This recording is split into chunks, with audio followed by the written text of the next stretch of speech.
بسم الله والحمد لله والصلاة والسلام على رسول الله وعلى آله وصحبه ومن والاه وبعد. وقال الله تبارك وتعالى: فاسألوا أهل الذكر إن كنتم لا تعلمون. وقال عليه الصلاة والسلام: إذا أراد الله خيرا بالمرء خيرا يفقهه في الدين. صدق اللہ ورسولہ صلی اللہ علیہ وسلم. پیارے ساتھیوں، بزرگوں، ماؤں، بہنوں اور خواتین اسلام، میں اللہ رب العزت کی بارگاہ میں دعا کرتا ہوں کہ اللہ سبحانہ وتعالی ہمارے بیٹھک کو قبول فرمائے، ہماری دعاؤں کو قبول فرمائے، ہمارے رمضان کی محنتوں کو قبول فرمائے، آمین یا رب العالمین. یہ جو نشست جسے ہم بعد نماز ظہر اتوار کے دن مرکز میں منعقد کر رہے ہیں، جیسا کہ آپ لوگ جانتے ہیں یہ سوال جواب کا ایک سیشن ہم چلا رہے ہیں. تو آپ حضرات سے گزارش ہے کہ جو بھی دیکھ رہے ہیں آن لائن میں اور آف لائن میں اپنے سوالات بھیجیں، انشاءاللہ حتی المقدور انشاءاللہ کتاب و سنت کے مطابق جوابات دینے کی کوشش کی جائے گی انشاءاللہ. یہ دین کے تعلق سے سوال پوچھنا، جاننا، یہ بہت ہی اہم چیز ہے. نبی صلی اللہ علیہ وسلم کے زمانے میں ایک صاحب، انہیں فجر کی نماز پڑھنی تھی. صبح اٹھتے ہیں، وہ ایسی حالت میں ہوتے ہیں جسے جنابت کی حالت کہا جاتا ہے. انہیں نماز پڑھنا تھا اور نہانا بھی واجب تھا. تو ایسی صورت میں ہوا یہ کہ انہوں نے ایک عام آدمی سے پوچھا کہ کریں کیا. تو انہوں نے کہا کہ نہیں، بغیر نہائے آپ نماز نہیں پڑھ سکتے. چوٹ ان کے سر میں تھا اور چوٹ کافی بڑا تھا.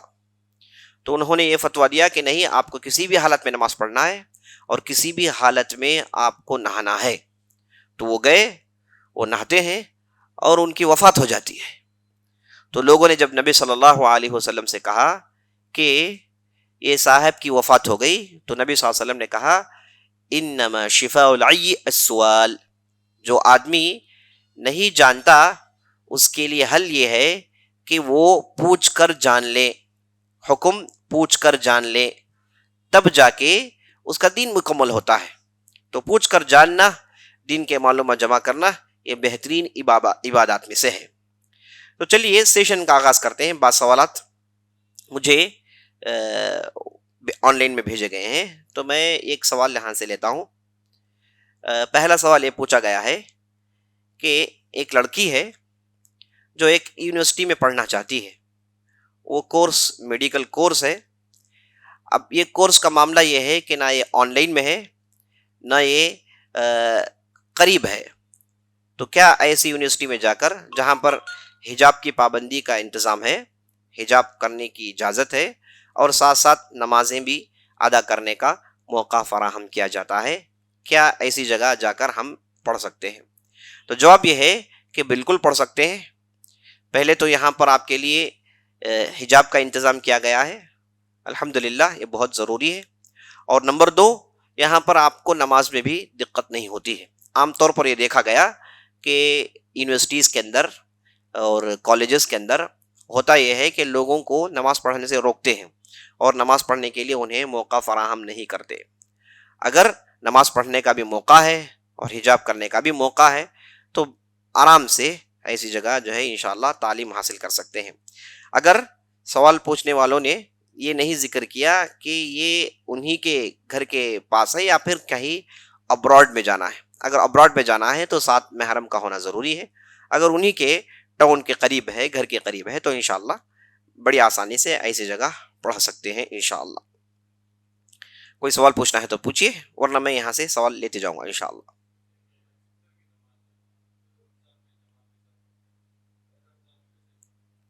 ہاں، سوال یہ کر رہے ہیں، یہ جو وتر کی نماز پڑھی جاتی ہے رمضان میں، ماشاءاللہ جماعت سے ہم پڑھتے ہیں، تراویح پڑھتے ہیں، پھر وتر کی نماز کا اہتمام ہوتا ہے، کیا یہ چیز غیر رمضان میں بھی کر سکتے ہیں؟ جواب یہ ہے کہ نبی صلی اللہ علیہ وسلم سے ثابت نہیں کہ آپ صلی اللہ علیہ وسلم غیر رمضان میں وتر کی نماز جماعت سے پڑھا کرتے تھے. البتہ ایسی نمازوں کے تعلق سے اہل علم نے کہا ہے کہ کبھی کبھار کوئی جماعت بنا لیتا ہے تو اس میں کوئی حرج نہیں. ورنہ فرض نماز کے لیے ہی جماعت ہے۔ اگر کوئی آدمی کبھی کبھار کسی نفل نماز کے لیے جماعت کر لیتا ہے تو انشاءاللہ کوئی حرج نہیں، لیکن اس پر مداومت کرنا یعنی ہمیشہ کرتے رہنا اس کی اجازت نہیں ہے۔ ہمیشہ جماعت فرض نمازوں کی ہوتی ہے۔ واللہ اعلم۔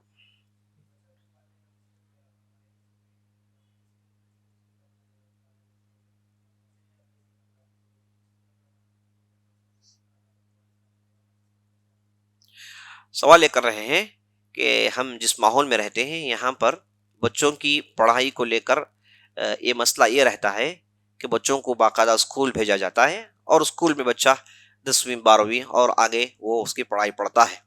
اگر کوئی آدمی اپنے بچوں کو حفظ کرانا چاہے، دینی تعلیم دینا چاہے تو وہ کیسے کرے؟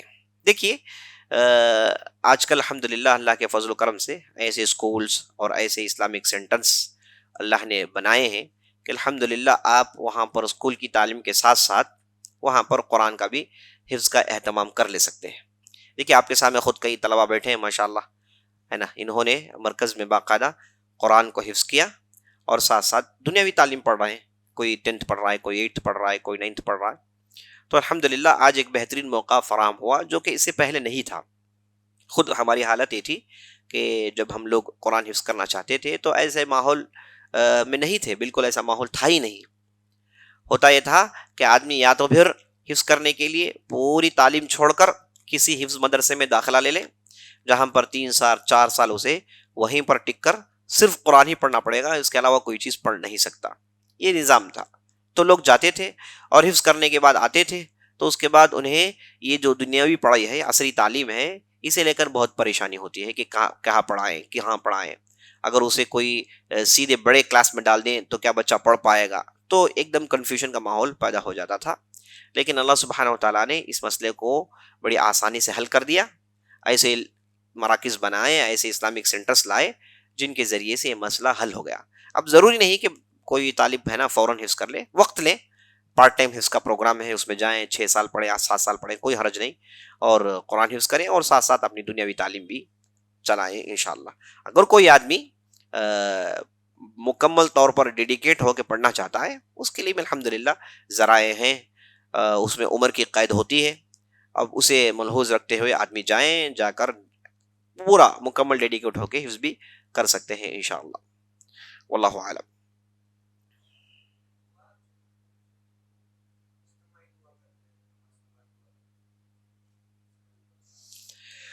سوال لے کر رہے ہیں آج کل ہمارے معاشرے میں ہوتا یہ ہے کہ مسجدوں میں عام طور پر فرض نماز کے بعد اجتماعی دعا کا اہتمام کیا جاتا ہے۔ امام صاحب سلام پھیرنے کے بعد دعا شروع کرتے ہیں اور لمبی دعا کرتے ہیں اور پیچھے سے لوگ آمین کہتے رہتے ہیں، اور مسئلہ یہاں تک پہنچا ہوا ہے کہ اگر کسی نے اس دعا میں شمولیت اختیار نہیں کی یعنی شامل نہیں ہوا اور اس نے ہاتھ اٹھا کر دعا پر آمین نہیں کہا تو لوگ اسے بڑی عجیب و غریب نظروں سے دیکھتے ہیں۔ یہ ہمارا معاشرے میں ایسے ہوتا ہے۔ تو حقیقت بات یہ ہے کہ اجتماعی دعا، سلام پھیرنے کے بعد امام صاحب کی دعا، لوگوں کا آمین کہنا، ایسا کوئی سسٹم نبی صلی اللہ علیہ وسلم کے زمانے میں تھا ہی نہیں، بلکہ آپ صلی اللہ علیہ وسلم کے زمانے میں ہوتا کیا تھا؟ اب سلام پھیرتے ہیں، سلام پھیرنے کے بعد آپ صلی اللہ علیہ وسلم نے ڈھیر سارے ذکر و اذکار سکھائے۔ استغفر اللہ، اللہ اکبر، اللہ اکبر، اللہ اکبر، اللہ اکبر، استغفر اللہ، استغفر اللہ، استغفر اللہ، یہ 3 مرتبہ استغفار، اور اس کے بعد اللہم انت السلام منک السلام تبارکت ربنا وتعالیت، یہ جو سلام کی دعا ہے، اور اس کے بعد آیت الکرسی پڑھنا ہے، اس کے بعد معوذتین پڑھنا ہے، اور 33 مرتبہ سبحان اللہ، 33 مرتبہ الحمدللہ، 33 مرتبہ اللہ اکبر، اور 1 مرتبہ لا الہ الا اللہ وحدہ لا شریک لہ، اور اس کے بعد اور جو ذکر اذکار ہیں نبی صلی اللہ علیہ وسلم نے ان چیزوں کو پڑھا ہے۔ اگر کوئی اجتماعی طور پر دعا شروع کر لے تو ان ذکر و اذکار کو کب پڑھیں گے؟ نبی صلی اللہ علیہ وسلم کی سنت یہ کہتی ہے کہ آپ سلام پھیرنے کے بعد ان اذکار، اس تسبیح کو پڑھی جائے۔ اگر کسی نے اس موقع پر کوئی دوسرا کام کر لیا تو ان چیزوں کو تو اس نے چھوڑ دیا، تو ایک بدعت آئی تو ایک سنت خارج ہو گئی۔ تو سنت اپنی جگہ رہنا ہے تو بدعتوں کو آنا نہیں چاہیے، کیونکہ جہاں بدعت آ جاتی ہے وہاں سنت نکل جاتی ہے، اور جہاں سنت آ جاتی ہے وہاں پر بدعت کے لیے جگہ نہیں ہے۔ تو یہاں پر انہوں نے ایک بدعت شروع کی، یہاں تو ان لوگوں سے ایک سنت چھوٹ گئی۔ اب جب یہ کہا جاتا ہے کہ ایک لمبی ایک ڈسکشن یہ لوگ شروع کرتے ہیں کہتے ہیں کہ اجتماعی دعا اگر غلط ہے تو پھر لوگوں کو کیسے ہم دعا سکھائیں گے؟ کئی لوگ ہوتے ہیں انہیں دعا پڑھنا آتا نہیں، مانگنا آتا نہیں ہے نا، انہیں جو ہے عربی عبارتیں پڑھنی نہیں آتی، انہیں دعا مانگنا ہی آتا نہیں. تو اگر امام صاحب کم از کم دعا کریں گے، پیچھے سے آدمی کہے گا آمین، تو اسے انشاءاللہ اس دعا میں حصہ مل جائے گا. یہ آرگیومنٹ 1 سال 2 سال سے نہیں، یہ آرگیومنٹ 200 300 سال سے چل رہا ہے نا. تو پھر اب اگر لوگوں کو سکھائیں گی نہیں تو پھر یہ چلتا ہی رہے گا. تو اس چیز کو پہلے روکنا ہے. اگر آپ چاہتے ہیں کہ یہ سنت پر عمل کریں، پہلے اس چیز کو روکیں اور لوگوں سے کہیں کہ یہ ذکر و اذکار پڑھیں، انہیں سکھایا جائے. الحمدللہ، سبحان اللہ، اللہ اکبر، یہ تو ہر آدمی کہہ سکتا ہے. لا الہ الا اللہ وحدہ لا شریک لہ ہر آدمی کہہ سکتا ہے. آیت الکرسی ہر آدمی پڑھ سکتا ہے، اس میں کوئی دقت نہیں. اگر نہیں پڑھ سکتا تو کم از کم یاد تو کرنے کی کوشش کریں. قل اعوذ برب الناس، قل اعوذ برب الفلق، یہ بھی تو آدمی پڑھ سکتا ہے. تو بہت سارے آپشنز ہیں جس کے ذریعے سے اس بدعت سے ہم بچ سکتے ہیں. اور بعض لوگ اس اجتماعی دعا کے لیے دلیلیں پیش کرتے ہیں کہ اللہ نے قرآن میں موسیٰ علیہ السلام کی دعا کو قبول کیا اور ہارون نے آمین کہا. اجتماعی دعا کبھی کبھار کسی موقع کے تحت اگر کسی نے کیا تو کوئی حرج نہیں. کسی اوکیشن میں کسی ایک جگہ اس نے ضرورت محسوس کی ایک آدمی نے، اور اس نے اجتماعی دعا کی، لوگوں نے آمین کہا، انشاءاللہ اس میں کوئی حرج نہیں. لیکن ہر نماز کے بعد اس کی پابندی کرنا، یہ نہ کرنے پر لوگوں پر لعن طعن کرنا، یہ بیس لیس بات ہے، اس کی کوئی دلیل نہیں ہے. تو یہ قسم کی بدعت ایک ہمارے معاشرے میں چل پڑی ہے اور لوگوں نے اسے بڑی شدت سے اسے پکڑا ہوا ہے، اور نہیں کرنے پر لوگوں پر لعن طعن کرتے ہیں، جو کہ ایک بہت ہی غلط بات ہے. جو اس موقع پر ہاتھ اٹھاتے نہیں اور بیٹھ کر ذکر و اذکار کرتے رہتے ہیں، وہی صحیح، زیادہ صحیح ہیں. واللہ اعلم.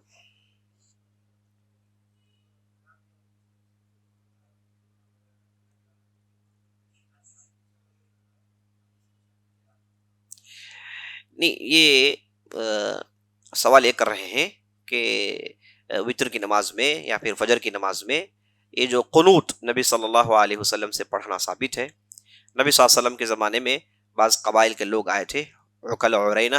ان لوگوں نے نبی صلی اللہ علیہ وسلم کے بعض صحابہ کو قتل کیا اور مال غنیمت کو لوٹ کر لے گئے. تو نبی صلی اللہ علیہ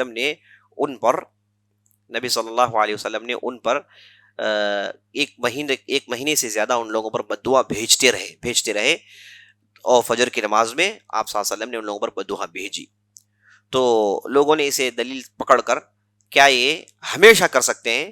اور جیسے مسلک شافعی میں بعض حضرات جو کہ اسے ہمیشہ کرتے ہیں، اس کے تعلق سے حقیقت کیا ہے؟ حقیقت یہ ہے کہ جیسا کہ حدیث میں آیا ہے، کوئی مصیبت آئی امت پر تو وہاں کے ذمہ داروں نے، وہاں کے بڑوں نے ضرورت محسوس کی تو انہوں نے اسے پڑھا، تو کوئی حرج نہیں. لیکن سال بھر پڑھنا، اسے نماز کا حصہ سمجھنا، یہ بالکل غلط ہے. یہ بدعت کی شکل اختیار کر جائے گی. یہاں پر ایک سوال پوچھا گیا ہے، کتنی دوری کا سفر کرنے پر ظہر، عصر یا مغرب، عشاء ایک ساتھ پڑھنا جائز ہے؟ ہاں، یہ سوال کر رہے ہیں نمازوں کو جمع کرنا، الجمع بین الصلاتین، مغرب اور عشاء، ظہر اور عصر، ان دونوں نمازوں کو جمع کر سکتے ہیں اسلام میں، ایسا کرنا جائز ہے. ظہر اور عصر کی نماز ملا کر یا تو پھر آپ ظہر کے وقت میں پڑھیے یا تو پھر آپ عصر کے وقت میں پڑھیے، ان دونوں کو جمع کرنا یہ اسلام میں جائز ہے. اور مغرب اور عشاء، یہ دو نمازوں کو جمع کرنا اسلام میں جائز ہے. دونوں کو جمع کر کے آپ عشاء میں پڑھیے یا پھر دونوں کو جمع کر کے مغرب میں پڑھیے. اسے کہتے ہیں الجمع بین الصلاتین. یہ مسلمانوں کے پاس، ائمہ کے پاس بالکل اتفاق کے ساتھ جائز ہے. لیکن اسے کب کریں گے؟ کیا اسے بغیر عذر کے جمع کرنا جائز ہے؟ بغیر عذر کے جمع کرنا بالکل جائز نہیں. بغیر عذر کے جمع کرنا بالکل جائز نہیں. ہاں، کب جمع کر سکتے ہیں؟ اگر کوئی آدمی بیمار ہے، وہ نماز وقت پر نہیں پڑھ سکتا، تو اس کے لیے چھوٹ ہے کہ وہ ظہر اور عصر کو جمع کرے اور نماز پڑھے، اور مغرب اور عشاء کو جمع کرے اور نماز پڑھے. یہ بیمار کے لیے جائز ہے. اور اسی طریقے سے ایسی عورت جو دودھ پلاتی ہے یا پھر حاملہ عورت ہے جسے نماز پڑھنے میں دقت ہو رہی ہے، تو یہ بھی بیماروں میں شمار ہوتی ہیں، تو یہ بھی اس نماز کو جمع کر کے پڑھ سکتی ہیں. اور ساتھ ساتھ جو آدمی مسافر ہے، جو سفر میں ہے، وہ الجمع بین الصلاتین کر سکتا ہے، دونوں نمازوں کو ملا کر پڑھ سکتا ہے. لیکن شرط یہ ہو کہ وہ سفر میں وہ جائیں، سفر میں رہیں، مسافر رہیں. اب یہاں پر ایک سوال یہ پیدا ہوتا ہے کہ کتنے کلومیٹر طے کرنے کے بعد آدمی مسافر مانا جائے گا، کب وہ مسافر شمار کیا جائے گا؟ یہ بہت ہی اہم سوال ہے۔ جواب یہ ہے کہ اسے لے کر اہل علم کے درمیان شدید اختلاف ہے، چونکہ اس زمانے میں نبی صلی اللہ علیہ وسلم کے زمانے میں کلومیٹرز کا کیلکولیشن نہیں تھا، ڈسٹنس کو ان لوگوں کے پاس کیلکولیٹ کرنا اتنا ٹھیٹ نہیں تھا، ان لوگوں کے پاس ایک فرسخ سسٹم تھا۔ فرسخ لگ بھگ آج کے حساب سے 16 کلومیٹر 17 کلومیٹر کا آتا ہے، تو بعض روایتوں میں آتا ہے کہ آپ صلی اللہ علیہ وسلم نے 4 فرسخ کا سفر کیا تو آپ صلی اللہ علیہ وسلم نے جمع کی، آپ صلی اللہ علیہ وسلم نے اس مسافر کی نماز پڑھی۔ تو اس زمانے میں چونکہ ایگزیکٹ کیلکولیشن نہیں تھا تو اس لیے اہل علم کے درمیان اسے لے کر ایک شدید اختلاف پایا جاتا ہے۔ تو اس میں بعض لوگوں نے کہا کہ اگر کوئی آدمی اپنے شہر سے نکل جاتا ہے، اپنی آبادی سے نکل جاتا ہے تو وہ مسافر شمار ہوگا۔ بعض لوگوں نے کہا کہ اگر کوئی آدمی وہ ایک دور دراز علاقے کے لیے نکل گیا وہ مسافر شمار ہوگا۔ اب اس میں اہل علم نے ان چیزوں کو لے کر شدید اختلاف کیا۔ تو صحیح بات یہ ہے کہ اگر آپ 84 کلومیٹر کو پکڑ کے چلتے ہیں کہ آپ اگر کوئی آدمی 84 کلومیٹرز کا سفر کرنا ہے، وہ سفر میں اس نے آغاز کر لیا تو اس کے لیے الجمع بین الصلاتین جمع کرنا جائز ہوگا اور قصر کرنا جائز ہوگا۔ مسافر کے لیے قصر جائز ہے، بیماروں کے لیے قصر جائز نہیں۔ جمع مسافر کے لیے بھی جائز ہے، بیماروں کے لیے بھی جائز ہے، اسے اچھی طریقے سے سمجھنا چاہیے۔ تو مسافر آدمی اس وقت کہلائے گا جب اس نے کم از کم 84 کلومیٹر کا سفر اس نے طے کیا ہو، منیمم 84 کلومیٹرز کے لیے وہ نکلا ہوا ہے، اس میں راستے میں چل رہا ہے، تو انشاءاللہ اسے مسافر شمار کیا جائے گا، اور اسی پر سعودی عربیہ اور دوسرے دارالافتاء پر فتویٰ ہے، تو انشاءاللہ یہ سیفر سائڈ ہوگا۔ اگر ہم یہ کہیں گے کہ شہر سے نکلنا مسافر ہوگا تو بعض لوگ روزانہ شہر سے باہر نکلتے ہیں، بعض لوگ روزانہ جو ہے ان کا آنا جانا شہر سے باہر ہوتا ہے، تو اس لیے ہر روز تو جمع نہیں کر سکتے اور ہر روز تو مسافر نہیں ہو سکتے، تو اس لیے اسے مان کر جانے میں انشاءاللہ سیفر سائڈ ہے۔ اگر آدمی کوئی یہ کلومیٹر طے کر کے روز آتا جاتا ہے تو اس کے لیے انشاءاللہ جائز ہے کہ وہ مسافر کی نماز پڑھے، اس کے لیے جائز ہے کہ وہ جمع بین الصلاتین کرے انشاءاللہ، واللہ اعلم۔ ہاں، سوال یہ کر رہے ہیں کہ اجتماعی دعا کب کب جائز ہے؟ اگر ہم نے کہا کہ ہر نماز کے بعد اجتماعی دعا جو پڑھی جاتی ہے یہ جائز نہیں، تو پھر اجتماعی دعا کب کب جائز ہے؟ اس کا جواب یہ ہے کہ اجتماعی دعا اگر جمعے کے دن امام منبر میں دعا کرتے ہیں تو اس وقت آمین کہنے میں کوئی حرج نہیں۔ اگر نماز کی دعا ہو رہی ہے اور امام نے ہاتھوں کو اٹھا کر آمین کہا تو آپ بھی ہاتھ اٹھا کر آمین کہیے، یا پھر ہاتھ اٹھائے بغیر آمین کہیے، انشاءاللہ جائز ہے۔ اور اسی طریقے پر کوئی بھی ایک اوکیشن پر لوگوں نے محسوس کیا کہ یہاں پر کچھ دعا ہم کر سکتے ہیں، لیکن اس پر بھی کنٹینیوٹی ہونا نہیں چاہیے، کہ یہی طریقہ ہونا نہیں چاہیے، کیونکہ جو طریقہ نبی صلی اللہ علیہ وسلم نہیں سکھایا ہے وہ طریقے پر ہمیشہ عمل کرنا ٹھیک نہیں ہوگا۔ تو اس لیے اسی طریقے سے اگر کوئی دینی مجلس ہے، اس میں اسپیکر جو بھی بول رہے ہیں انہوں نے دعا کی تو اجتماعی طور پر آمین کہنا انشاءاللہ جائز ہوگا۔ یہ صورتیں ہیں جہاں پر اجتماعی دعا کرنا جائز ہے انشاءاللہ۔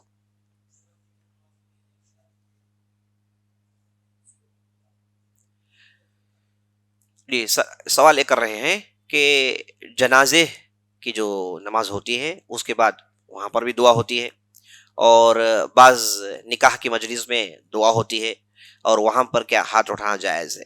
دیکھیے، جنازے کی نماز ہے کیا؟ جنازے کی نماز جو آپ 4 رکعت پڑھتے ہیں اس میں آپ پہلے اللہ اکبر کہتے ہیں، تکبیر باندھتے ہیں، بسم اللہ کے بعد سورہ فاتحہ اور ایک زمزورہ پڑھتے ہیں، پھر اللہ اکبر کہتے ہیں، اس کے بعد درود ابراہیم پڑھتے ہیں، اس کے بعد پھر اللہ اکبر کہتے ہیں، اب اس کے بعد میت پر دعا کرنا ہے، اللہم اغفر لہ ورحمہ، اللہ وسع قبرہ، اللہ وسع مدخلہ، اللہم من احیتہ منا فاحیہ علی الاسلام والسنہ ومن توفیتہ منا فہو علی السنہ۔ یہ جو دعا ہے، یہ جو دعائیں پڑھی جاتی ہیں یہ اصل میں میت کے لیے ہی دعا ہے، میت کے لیے دعا کرنے کا یہی موقع ہے۔ اگر کوئی آدمی دعا یاد نہیں کر رکھتا، کم از کم کہ اللہم اغفر لہ، اللہم ارحمہ، اللہم اغفر لہ، اللہم ارحمہ، کم از کم یہ تو کہیں۔ تو یہ جگہ ہے جہاں پر دعا کرنا ہے، یہ جگہ ہے جہاں پر دعا کرنے کا موقع ہے۔ اب لوگ اسے چھوڑ دیتے ہیں، اس کے بعد سلام کرنے کے بعد نماز سے باہر آتے ہیں، اور نماز سے باہر آنے کے بعد پھر وہاں پر ایک لمبی دعا کا سلسلہ شروع ہوتا ہے۔ اب یہاں پر مسئلہ یہاں تک پہنچ جاتا ہے کہ بعض لوگ اتنی لمبی دعا کرتے ہیں اور اس کے بعد پھر وہاں دفن کرنے پہنچتے ہیں، اور قبرستان پر، اور دفن کرنے کے بعد وہاں پر لمبی دعا ہوتی ہے، عجیب و غریب حرکتیں کرتے ہیں۔ یہ سب چیزیں اسلام سے اس کا کوئی تعلق نہیں، یہ بدعات ہیں۔ نبی صلی اللہ علیہ وسلم نے دعا کے لیے موقع فراہم کیا، ایک نماز پوری اسی دعا کے لیے ہے، پوری نماز اسی میت کی دعا کے لیے۔ اب ہم نے وہاں پر کوئی کنسرٹ جہاں کرنا ہے وہاں پر کام نہیں کیا، اب جہاں سے نکل گئے پھر اس کے بعد مختلف کام ہم کرتے ہیں۔ تو اس لیے یہ جنازے کے بعد جو دعائیں کی جاتی ہے یہ بھی تقریباً بدعات میں شمار ہونے والی چیز ہے۔ یہاں پر کوئی اجتماع دعائیں نہیں ہوتی، بلکہ جنازے کی نماز ختم ہونے کے بعد اسے لے جائیں اور میت کو دفن کریں، اور دفن کرنے کے بعد قبر کے پاس آپ صلی اللہ علیہ وسلم سے ثابت ہے کہ کبھی کبھار یہاں پر آپ صلی اللہ علیہ وسلم ٹھہر کر واعظ و نصیحت کرتے، جو بھی حاضرین ہیں انہیں دنیا کی حقیقت بتاتے، موت کا برحق ہونا یہ بتاتے، اور اس کے بعد صلی اللہ علیہ وسلم آپ جو ہے مجلس برخاست کرتے، اور ہر آدمی کے لیے چھوٹ ہوتی کہ وہ اس قبر کے پاس ٹھہر کر اس میت کے لیے لمبی دعا کریں۔ اگر قریبی رشتہ دار آدمی ہے تو لمبی دعا کرے گا، کوئی باہر آدمی ہے تو صرف مختصر دعا کر کے چلے جائے گا۔ تو لوگوں کے لیے چھوٹ ہوتی ہے کہ لوگ اب ٹھہر کر اپنے لیے، اپنی میت کے لیے، اپنے رشتہ دار کے لیے جو گزرے ہیں ان کے حق میں دعا کریں۔ یہاں پر اجتماعی دعا کرنا یہ بھی نبی صلی اللہ علیہ وسلم سے ثابت نہیں ہے۔ تو چاہے وہ جنازے کی نماز کے بعد ہو یا پھر دفن کرنے کے بعد ہو، یہاں پر کوئی اجتماع دعا اس کا موقع ہی نہیں، نبی صلی اللہ علیہ وسلم نے ایسے کبھی کیا ہی نہیں۔ اسے آپ اچھی طریقے سے سمجھ لینا چاہیے۔ اور یہ جو اجتماعی دعا جو کی جاتی ہے اس میں ہوتا کیا ہے، اس میں ایک آدمی وہ اپنی ضرورت مانگتا ہے، ہاں وہ دوسروں کو بھی شامل کر لیتا ہے، لیکن لوگوں کی ضروریات مختلف ہوتی ہیں۔ لوگ اپنی اپنی چیزیں مانگنا چاہتے ہیں، سب آدمی کو اپنی پریشانی ہے، سب کو کچھ اپنے مسائل لاحق ہیں۔ تو اگر اجتماعی دعا کرنے کا یہ طریقہ شروع کر لیا جائے تو لوگ اپنے اپنے مسائل کیسے پوچھیں گے؟ تو اسی لیے اسلام میں چھوٹ ہے کہ ایسے موقع پر کہ آدمی ہاتھ اٹھائے، اپنا مسئلہ اللہ کے پاس پیش کرے، اپنی ضروریات اللہ کے سامنے رکھے۔ یہ ایک بہت اہم نقطہ ہے سمجھنے کا۔ اب دوسرا سوال یہ ہے کہ جو نکاح کی مجلس میں جو اجتماعی دعا کی جاتی ہے، نکاح کی جو مجلس ہوتی ہے اس میں پہلے خطبہ پڑھا جاتا ہے، اور اس کے بعد ایجاب قبول کے جو مراسم ہو وہ طے ہوتے ہیں۔ اس کے بعد ہوتا یہ ہے کہ جو بھی خطیب تھے وہ ایک اجتماعی دعا کا لمبا جو ہے سلسلہ شروع کرتے ہیں، اللہم الف بین قلوبہم، یہ جو مشہور دعا ہے یہ سب پڑھتے ہیں۔ یاد رکھ لیجئے یہ نبی صلی اللہ علیہ وسلم کے زمانے میں ہوتا نہیں تھا۔ نکاح کی مجلس میں لوگ لائے جائیں گے، شہود لائے جائیں گے، ولی آئیں گے، اور خطبہ پڑھنے کے بعد ایجاب قبول کے بعد نکاح کا مسئلہ ختم، مہر طے کرنے کے بعد نکاح کی مجلس ختم۔ اجتماعی دعا اس جگہ پڑھنا یہ بالکل جائز نہیں ہے، اور یہ عام بدعتوں میں یہ چیز شمار ہوتی ہے۔ اللہ سبحانہ وتعالی ہمارے حالات درست کرے۔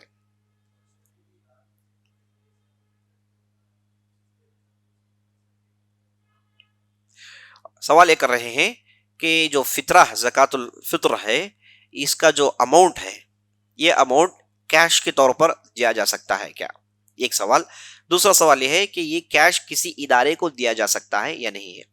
پہلے تو یہ سمجھ لیجئے کہ زکوٰۃ الفطر جو محتاج ہیں، جو غریب ہیں، وہ عید کے دن خوشی سے رہیں، عید کے دن خوشی منائیں۔ اس کے لیے اسلام نے اس سسٹم کو شروع کیا تاکہ عید کے دن غریب اور فقیر مسکین بڑی خوشی کے ساتھ عید کا دن منائیں، کیونکہ اس دن خوشی منانا واجب ہے، ضروری ہے۔ تو اس لیے یہ ایک آپشن کھولا گیا ہے۔ تو محتاج جو ہے، جو غریب ہے، اس کے پاس غذا پہنچے، یہی نبی صلی اللہ علیہ وسلم نے کہا ہے۔ تو آج کے جدید کیلکولیشن کے حساب سے اگر کوئی آدمی 2.5 کلو 3 کلو جو بھی وہ کھاتا ہے، جو بھی اس کے جو ہے استعمال میں ہے جو اناج، وہ غریب کو دے دے، یہی زکوٰۃ الفطر ہے۔ مثال کے طور پر وہ اچھی چاول کھاتا ہے تو جو چاول وہ کھاتا ہے اس میں سے 3 کلو نکالیں اور نکال کر غریب کو پہنچا دے۔ یا پھر وہ گیہوں دینا چاہتا ہے، اگر وہ کھجور دینا چاہتا ہے، جو بھی لوگوں کے درمیان بطور غذا مشہور ہے، وہ دھان کی شکل ہے تو اس میں سے 3 کلو 2.5 کلو نکالیں اور غریب کو دے دیں۔ تو غریب کے ہاتھ میں اناج غذا پہنچنا یہی صحیح طریقہ ہے۔ غریب کے ہاتھ میں پیسے پہنچنا اگرچہ کہ بعض علماء نے اسے جائز قرار دیا، لیکن نبی صلی اللہ علیہ وسلم سے یہ ثابت نہیں کہ آپ صلی اللہ علیہ وسلم نے لوگوں کو نقد کیش دیا ہو، بلکہ لوگوں کو انہوں نے زکوٰۃ الفطر کھانے پینے کے سامان ہی دیے ہیں۔ ایک نقطہ اچھی طریقے سے سمجھ لینا چاہیے۔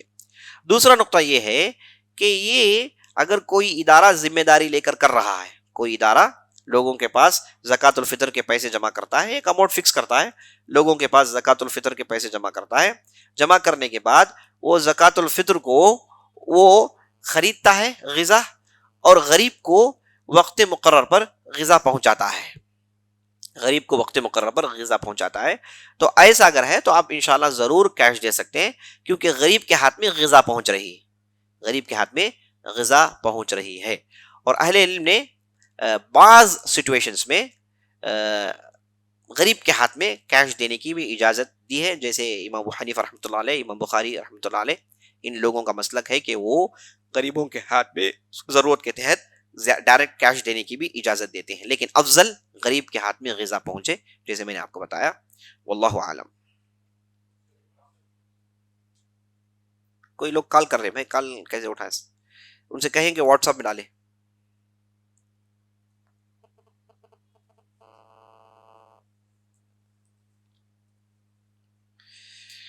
یہاں پر سوال ایک آیا ہے، مغرب کی 2 رکعت نفل نماز کے ساتھ اوابین کی نماز جمع کر کے پڑھ سکتے ہیں؟ سوال ایک کر رہے ہیں کہ مغرب کی نماز میں اگر آدمی فرض نماز کے بعد اگر نفل پڑھنا چاہتا ہے تو کیا اسے اوابین کی نماز کے ساتھ جوڑ کر پڑھ سکتا ہے، نہیں پڑھ سکتا ہے؟ پہلے تو یہ جان لیجئے، یہ اوابین کی جو نماز ہے، صلاۃ الاوابین حین ترمض الفصال، نبی صلی اللہ علیہ وسلم نے کہا کہ یہ جو اوابین کی نماز ہے یہ اس وقت ہے جب اونٹنیوں یا پھر اونٹوں کی چمڑیاں گرم ہو جائے۔ یہ اونٹوں کی چمڑیاں کب گرم ہوتی ہیں؟ یہ مغرب کے بعد تھوڑی ہوتی ہیں، یہ دن میں ہوتی ہیں، جب سورج اپنے ٹاک پر ہو تو گرمی ہوتی ہے، تو اس وقت اونٹ کے پیٹ گرم ہوتے ہیں، تو اشارہ یہ ہے کہ اس وقت پڑھنے کی نماز ہے یہ۔ تو مغرب کے بعد کوئی صلاۃ الاوابین ایسی کوئی نماز ہے ہی نہیں۔ صلاۃ الاوابین آپ کہیے، آپ صلاۃ الاشراق کہیے، یا پھر آپ صلاۃ الضحیٰ کہیے، یہ سب نمازیں تقریباً ایک ہی نمازیں ہیں، ایک ہی نماز کے مختلف نام ہیں، مختلف وقت پہ پڑھتے وقت۔ اب یہ صلاۃ الضحیٰ یا صلاۃ الاشراق یہ کب پڑھتے ہیں؟ یہ اشراق کے وقت کے بعد، فجر کی نماز کے بعد جب فجر طلوع ہونا شروع ہو جائے تو وہاں پر حرام وقت شروع ہو جاتا ہے، اس وقت کوئی نماز نہیں پڑھی جاتی۔ جب سورج بالکل اوپر نکل جائے، ایک نیزے کے برابر اوپر آ جائے، تو لگ بھگ سمجھیے کہ فجر کی نماز کے بعد 40 منٹ 45 منٹ کے بعد جب بالکل سورج اس کا جو پیلا رنگ ہے وہ ختم ہو جائے اور وہ سفیدی کی طرف بڑھ جائے، اب یہ روشنی لوگوں میں دے رہا ہے، تو ایسے موقع پر اب نماز پڑھنا جائز ہوتا ہے۔ جب تک وہ پیلا تھا، جب تک وہ چڑھ رہا تھا، تو وہاں پر نماز پڑھنا جائز نہیں، کیونکہ بعض مشرکین اور بعض کفار اس وقت سورج کی عبادت کرتے ہیں، اس لیے ہمیں روکا گیا ہے کہ اس وقت ہم عبادت نہ کریں۔ اس کے بعد جیسے ہی یہ سورج سفید ہو جاتا ہے، نماز پڑھنا جائز ہوتا ہے۔ اس وقت جو نماز پڑھتے ہیں اسی کو صلاۃ الضحیٰ کہتے ہیں۔ ضحیٰ اسی وقت کا نام ہے جب سورج سفید ہو جائے، روشنی چاروں طرف بڑی خوب پھیل جائے، اسی کو صلاۃ الضحیٰ کہتے ہیں، اور اسی کو چاشت کی نماز بھی کہتے ہیں۔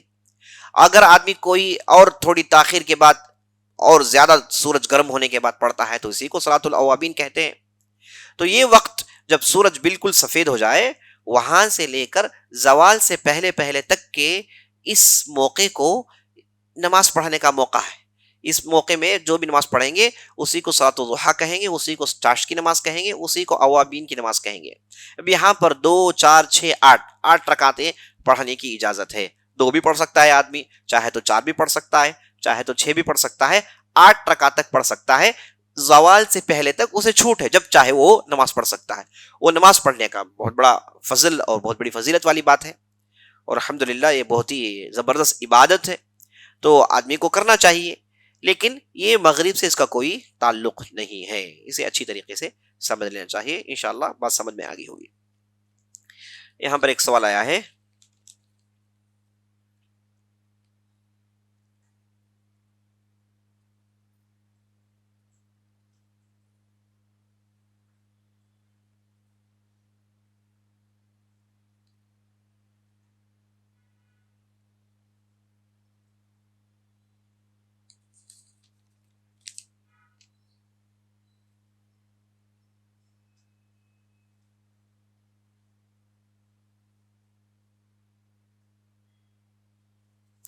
سوال یہ کر رہے ہیں کہ میں نے سال 2013 میں جگہ لی تھی جو 4,25,000 کی قیمت کی تھی، اور ہماری نیت یہ تھی کہ ہماری بیٹی کی شادی میں تحفے دے سکتے ہیں، مگر پچھلے سال ہم نے دوسرے ملک کام کی تلاش میں جانے کا فیصلہ کیا۔ پیسوں کی کمی کی وجہ سے ہم نے اس جگہ کو بیچنے کا فیصلہ کیا، اور اس سال جنوری میں جگہ بیچ دی 9 لاکھ روپے میں۔ اب جو چیزیں قابل غور ہیں وہ ہیں، ہمارے پاس 7 تولہ سونا ہے، دوسرے ملک جانے کے لیے قرض کے طور پر 21 لاکھ روپے لیا ہے، کیا اس صورت میں ہمارے اوپر زکوٰۃ نکالنا فرض ہے؟ امید ہے سوال واضح ہے۔ دیکھیے، زکوٰۃ جو ہوتی ہے یہ جمع ہوئے مال پر ہوتی ہے، یہ آدمی کی سچویشن کے حساب سے نہیں بدلتی۔ اگر کسی کے پاس پیسے جمع ہو گئے جو نصاب کو پہنچتے ہیں، اگر اتنے پیسے جمع ہو گئے اور اس پر 1 سال گزر گیا اور وہ پیسے ان کے ہاتھ میں تھے، تو یہاں پر آدمی کو زکوٰۃ دینی ہی دینی ہے، زکوٰۃ اس پر فرض ہو جاتا ہے، اگرچہ کہ وہ قرض دار ہو، اگرچہ کہ وہ حالت اس کی خراب ہے، اگرچہ کہ وہ غریب ہو، اگرچہ کہ اس کے پاس زکوٰۃ دینے کے لیے پیسے نہ ہوں، اس کے پاس ایک مال ہے، اس پر 1 سال گزر گیا، اب اسے زکوٰۃ دینا ہی دینا ہے۔ اچھی طریقے سے سمجھ لیجئے، زکوٰۃ مال پر ہوتا ہے، آدمی پر نہیں۔ یہاں تک کہ اگر کوئی بچہ پیدا ہوتا ہے، اس کے والد نے اسے اس کے حساب میں بینک میں بہت بڑا اماؤنٹ ڈال دیا، اور اس کے اوپر 1 سال گزر گیا، اس بچے کو زکوٰۃ دینا ہے، اس بچے کا ولی زکوٰۃ ادا کرے گا، بچہ تو تھوڑی دے گا، بچے کا جو ولی ہے، اس کا جو گارڈین ہے، وہ زکوٰۃ ادا کرے گا۔ تو مال پر زکوٰۃ ہے نصاب پہنچنے کے بعد، نصاب کو مال پہنچ گیا، 1 سال گزر گیا، اس پر زکوٰۃ دینی ہی دینی ہے، اسے کوئی چھٹکارا نہیں۔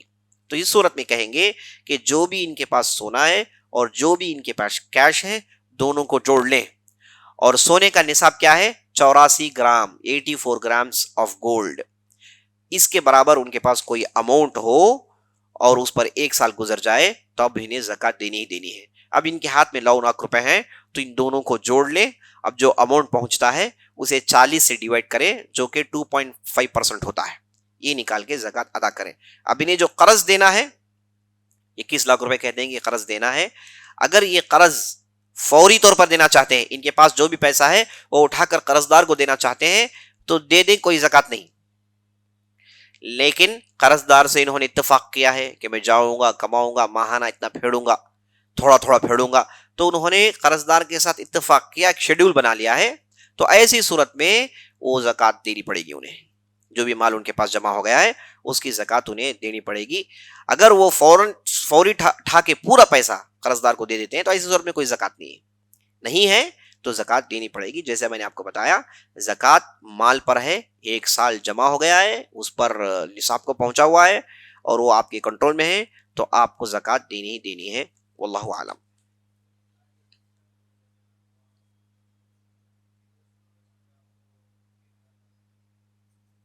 جی،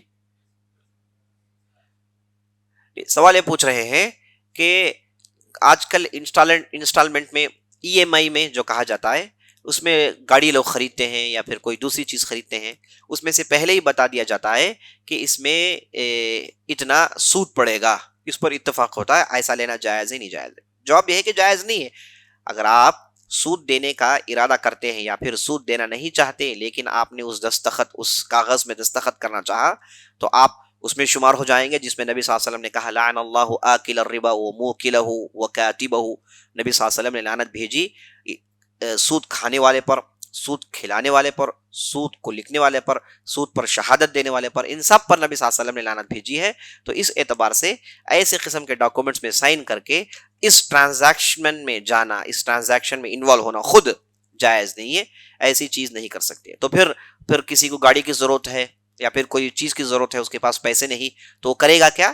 وہ کسی نیک صالح آدمی کے پاس جائے گا، اسے کہے گا کہ بھائی آپ مجھے گاڑی خرید کر دیں، میں آپ کو قرض دیتا ہوں، میں آپ کو آپ کو ماہانہ پھیڑ دیتا ہوں۔ ایسی کوئی دوسری صورت نکالے جس سے آپ سود سے بچ جائیں اور آپ ان حرام چیزوں میں نہ پڑیں انشاءاللہ۔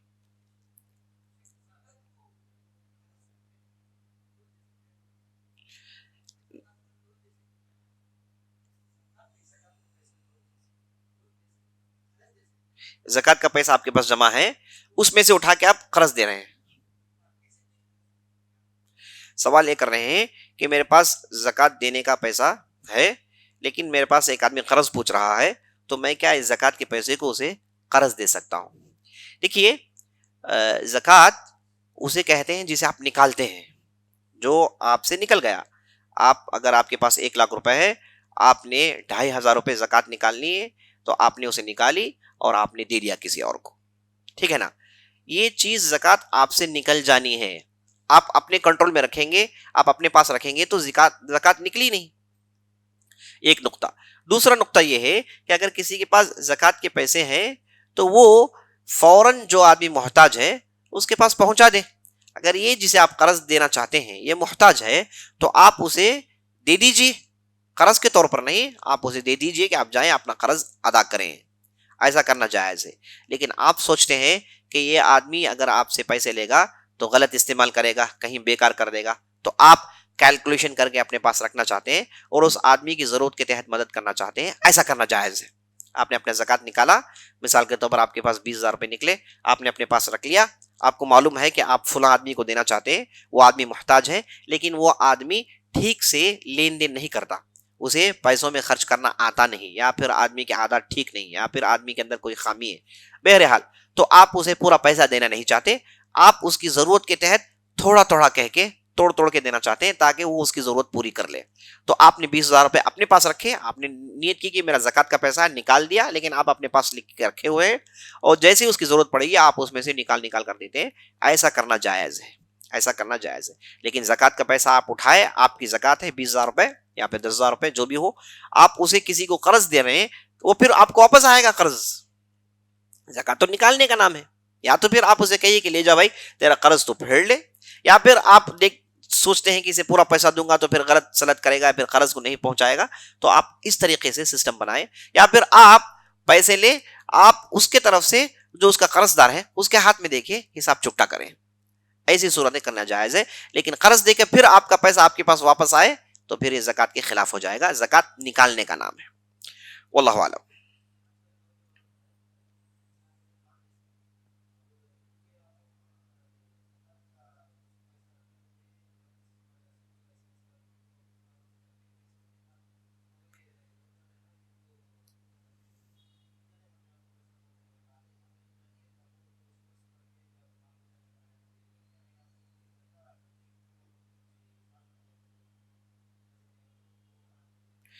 آپ کے سوال سے جو بات مجھے سمجھ میں آئی ہے وہ یہ ہے کہ بعض نوجوان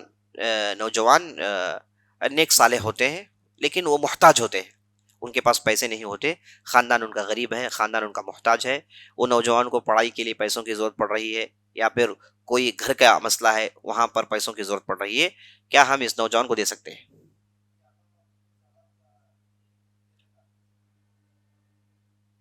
یعنی ان کے والدین خود پیسے ہیں ان کے پاس.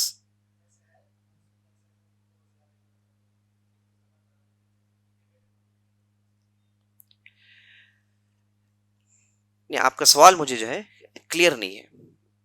آپ جو پوچھنا چاہتے ہیں یہ ہے کہ وہ ماں باپ ان کے مالدار ہیں، ان کے پاس پیسے ہیں، وہ بچوں کو دے سکتے ہیں لیکن بچے کو نہیں دے رہے ہیں. یہ آپ کا سوال ہے. بچوں کو پالتے نہیں، پوستے نہیں ہیں، ایسا ہے.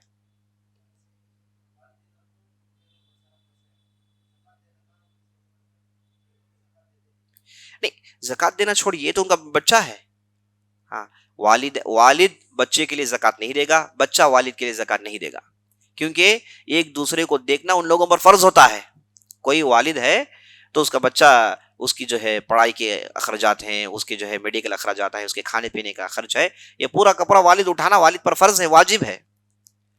ٹھیک ہے، وہ والد اپنے بچے کو زکوٰۃ کا پیسہ نہیں دے سکتا. اگر وہ مالدار ہے تو زکوٰۃ نکالے گا، کسی اور کو دے گا. بچے کو دیکھنا تو اس پر واجب ہے، اس کی پڑھائی کا خرچ اٹھانا تو اس پر واجب ہے.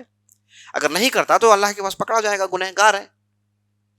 اگر بچہ ایسے سچویشن میں ہے کہ والد چونکہ بے دین ہے، ان کے پاس پورے حرام کام ہیں، تو وہ والد سے جھگڑ کے الگ آ گیا، وہ الگ رہتا ہے، تو ایسے اس کی مدد کر سکتے ہیں آپ انشاءاللہ. غریبوں میں آئے گا، اسے آپ مدد کر سکتے ہیں، اور ان کے والد کے کنٹرول میں ہے تو والد سے کہیں گے کہ آپ خرچ کریں. ایسی صورت میں بچوں کو زکوٰۃ دینا بالکل جائز نہیں ہوگا. واللہ عالم۔ ایک منٹ، ایک سوال یہاں سے لے لیں گے۔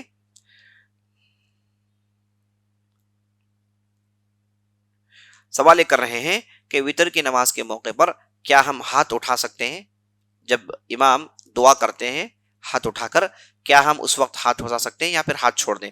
دونوں جائز ہیں، دونوں جائز ہے، لیکن دعا کے موقع پر ہاتھ اٹھانا یہ زیادہ افضل ہے۔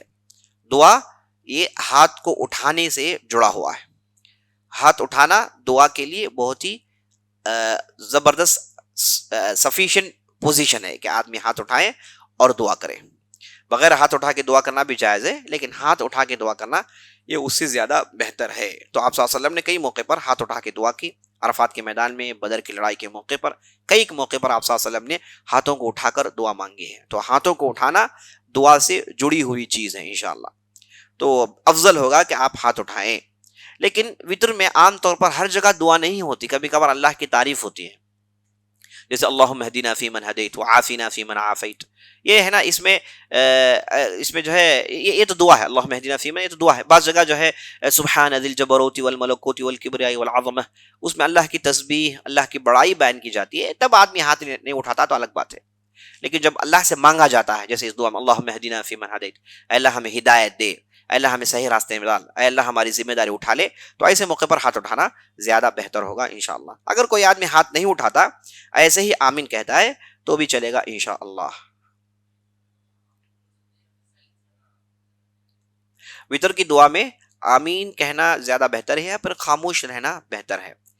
وہی بتا رہا ہوں میں، اگر امام اللہ کی تعریف کر رہے ہیں، اللہ کی بڑائی بیان کر رہے ہیں، جو دعا مانگنے کا طریقہ ہوتا ہے، تو ایسے موقع پر آپ نے آمین نہیں کہا تو کوئی حرج نہیں۔ لیکن جب امام مانگ رہے ہیں تو ایسے صورت میں آپ نے آمین کہا تو زیادہ بہتر ہوگا۔ آپ آمین کہیں گے تو آپ اس دعا میں شامل ہو جاتے ہیں، آدمی آمین کہہ کے اس دعا میں شامل ہو جاتا ہے، تو آمین کہنا زیادہ افضل ہوگا۔ اگر آپ کو نہیں معلوم کہ عربی میں ہے کہ کیا تعریف چل رہی ہے، کیا تسبیح چل رہی ہے اور کیا دعا چل رہی ہے، اگر آپ اسے فرق نہیں کر پاتے تو ایسے صورت میں آپ نے ہر چیز کو آمین کہا، چلے گا، کوئی معاملہ نہیں، جو ہے چلے گا، کوئی معاملہ نہیں، چونکہ آپ کو نہیں معلوم ہے، اس کے علاوہ کوئی دوسرا چارہ بھی نہیں۔ واللہ اعلم۔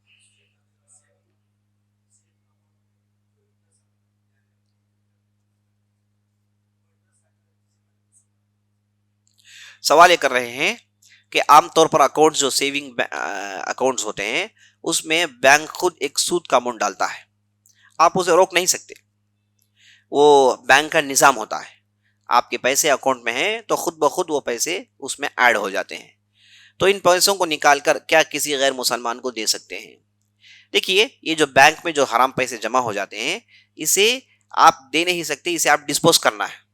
ڈسپوز مطلب آپ کے کپڑے میں کوئی گندگی لگ گئی، آپ اسے نکال کر پھینک رہے ہیں، تو بالکل اسی طریقے سے آپ کے پیسوں میں گندگی لگ گئی ہے، آپ اسے نکالیے بغیر ثواب کی نیت کے، کسی کو بھی آپ نے دے دیا، مسلمان ہو کے غیر مسلمان ہے تو چلے گا، لیکن آپ ثواب کی نیت نہ کریں، ثواب کی نیت نہ کریں۔ اگر کسی تھرڈ پارٹی کو آپ نے انوالو کیا تو اور بھی اچھا ہوگا، کیونکہ اگر آپ ڈائریکٹ انوالو ہو کے غریب کو پیسے دیں گے تو لینے والا پیسے، اس کے دل میں آپ کے تعلق سے سمپتی کریٹ ہوگی، آپ کے تعلق سے اس کی جو ہے محبت پیدا ہوگی، یہ سب آپ کے سود کے پیسے کے بدلے ہو گیا، تو یہ بھی جائز نہیں ہوگا۔ تو آپ نے کسی تھرڈ پارٹی کو انوالو کیا، کہا کہ بھائی آپ جائیے کسی کو پہنچا دیجیے، اسے ڈسپوز کریے، یہ زیادہ بہتر ہوگا انشاءاللہ۔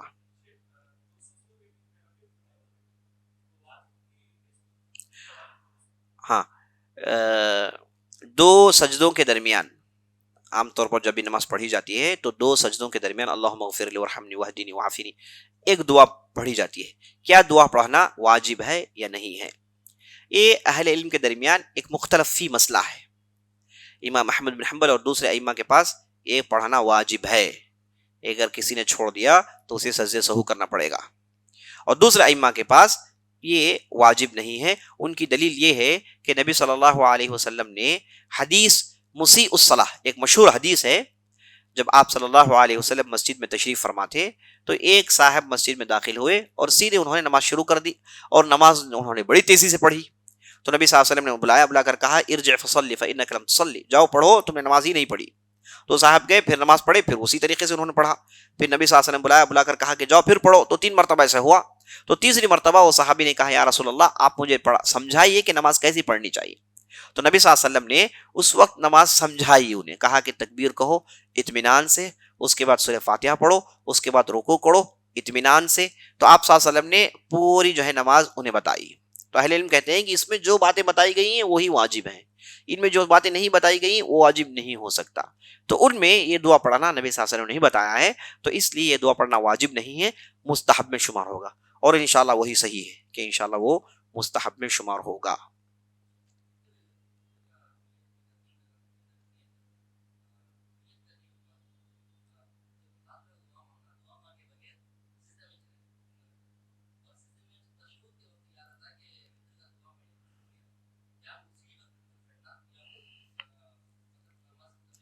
سوال یہ کر رہے ہیں کہ ایک صاحب وہ وتر کی نماز پڑھنے کی نیت سے نماز شروع کرتے ہیں اور آخری رکعت کو پہنچتے ہیں، وہ قیام کے بعد وہ سیدھے سجدے چلے جاتے ہیں، قیام رکوع کے بعد وہ سیدھے سجدے چلے جاتے ہیں، وتر کی دعا انہوں نے نہیں کی. تو جب وہ تشہد میں تھے اس وقت انہیں یاد آیا کہ میں نے وتر کی دعا نہیں کی، تو کیا میں ایسے ہی اٹھ کے سیدھے پھر دعا کروں گا، کیا کروں گا؟ تو پہلے یہ جان لیجئے کہ وتر میں دعا کرنا واجب نہیں ہے. وتر میں دعا کرنا واجب نہیں، بغیر دعا کے وتر ہو جاتی ہے، بغیر قنوت کے بھی وتر ہو جاتی ہے. قنوت اور وتر چاہے تو پڑھ سکتے ہیں، چاہے تو چھوڑ سکتے ہیں، یا پھر چاہے تو آپ کوئی بھی دعا کر سکتے ہیں.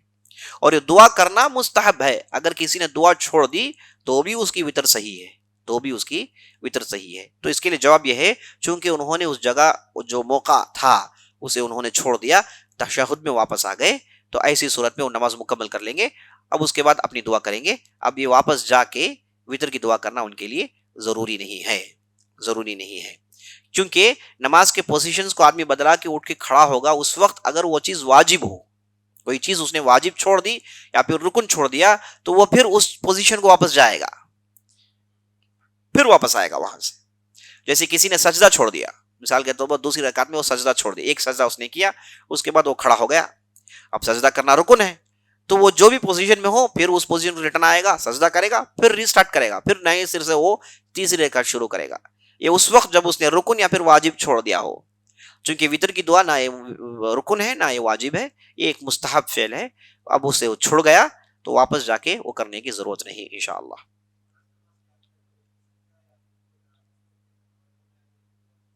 سوال یہ کر رہے ہیں کہ فرض نماز کے اندر سجدہ ہو یا پھر جو ہے رکوع میں ہماری زبان میں، اردو زبان میں یا پھر کوئی بھی زبان میں ہماری دعا کر سکتے ہیں یا نہیں کر سکتے ہیں؟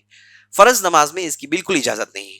فرض نماز میں اہل علم نے کہا کہ جو بھی اذکار کتاب و سنت سے ثابت ہیں، جو بھی نبی صلی اللہ علیہ وسلم نے سکھایا ہے، ان میں سے کوئی چیز آدمی کر سکتا ہے. اپنی زبان استعمال کر کے دعا کرنا فرض میں اس کی اجازت نہیں ہے. البتہ نفل نماز ہے تو نفل میں اس کی چھوٹ ہے، نفل میں آدمی اپنی زبان میں دعا کر سکتا ہے، فرض میں اس کی بالکل اجازت نہیں ہے. واللہ اعلم.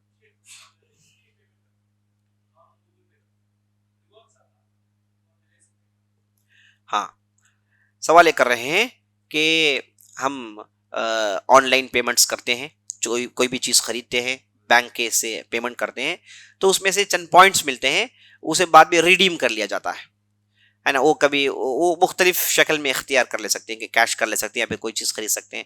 تو بینک اپنے طرف سے چند پوائنٹس دیتا ہے جس میں بینک استعمال کرنے والے کے لیے، اکاؤنٹ رکھنے والے کے لیے فائدہ ہوتا ہے. کیا ان چیزوں کو لے سکتے ہیں؟ یاد رکھ لیجئے، بینک سے ہمارا تعلق صرف ایک مجبوری کا ہے، ورنہ بینک ایک ایسی جگہ ہے جو من و ان سود پر کام کرتا ہے.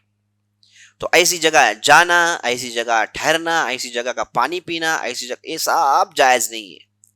لیکن چونکہ یہاں پر حکومات مجبور کرتے ہیں کہ بینک سے تعلقات آپ کے ہونے ہیں، آپ کا اکاؤنٹ بینک میں نہیں ہے تو آپ کچھ بھی نہیں کر سکتے، نہ کوئی بھی قسم کا ٹرانزیکشن آپ نہیں کر سکتے. تو بینک سے ہمارا تعلق مجبوری کا ہے. آپ جاتے ہیں ادھر، اپنا کام ختم کرتے ہیں، فوراً نکل جاتے ہیں، فوراً نکل جاتے ہیں. اور بینک اگر کوئی سہولت دے جس سے بینک کے لیے آسانی ہوتی ہو تو اس قسم کی سہولیت اپنا سکتے ہیں. جیسے بینک میں آپ جائے کیو میں کھڑے تو کیش نکال کر دینے میں بینک والے کے لیے تکلیف ہوتی ہے، تو اس نے آپ کے ہاتھ میں اے ٹی ایم کارڈ دے دیا، کہا کہ جاؤ اور بینک میں ڈالو، مشین سے پیسے نکالو، بات ختم. تو بینک نے اپنے کام کی آسانی کے لیے آپ کو جو سہولتیں دی وہ استعمال کر سکتے ہیں آپ.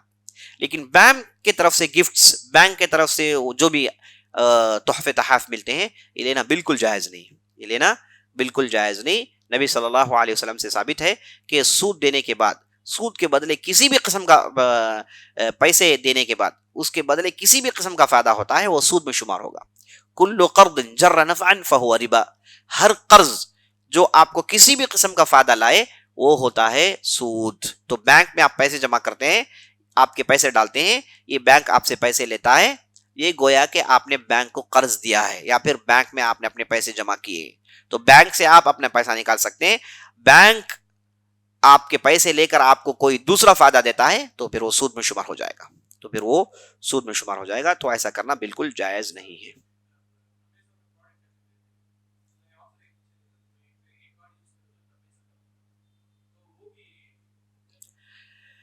دیکھیے، یہ جو آن لائن بزنس ڈیولپ کرنے کے لیے جو مختلف جو آفرز دیے جاتے ہیں، انہیں آپ ضرور اپنا سکتے ہیں، اس میں کوئی حرج نہیں۔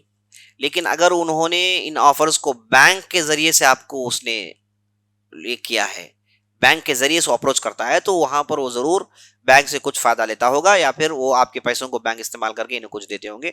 تو ایسے چیزوں کو اوائڈ کرنا چاہیے، ایسے چیزوں کو اوائڈ کرنا چاہیے۔ لیکن آپ مجبوری میں اس ٹرانزیکشن کو کر لیے، چونکہ آپ کو چیز کی ضرورت تھی، کہیں اور نہیں مل رہی تھی، تو آپ نے اپنے بینک سے پیسے بھیجے، تو وہاں پر وہ خود بخود آپ کو وہ کچھ بینیفٹ دیتا ہے، تو اسے آپ لیں اور اسے ڈسپوز کر دیں، اسے آپ لیں، اسے ڈسپوز کر دیں، یہی صحیح طریقہ ہوگا انشاءاللہ۔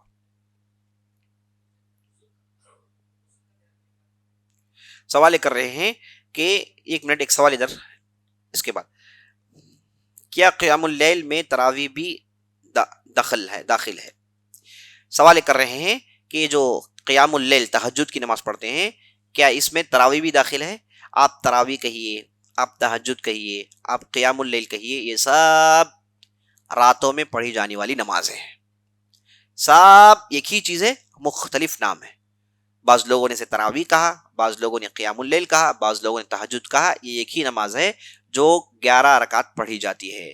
آپ رات کے شروع کے حصے میں پڑھیے یا پھر رات کے بعد کے حصے میں پڑھیے، یہ ایک ہی نماز ہے، آپ اسے پورے نام دے سکتے ہیں، انشاءاللہ کوئی حرج نہیں۔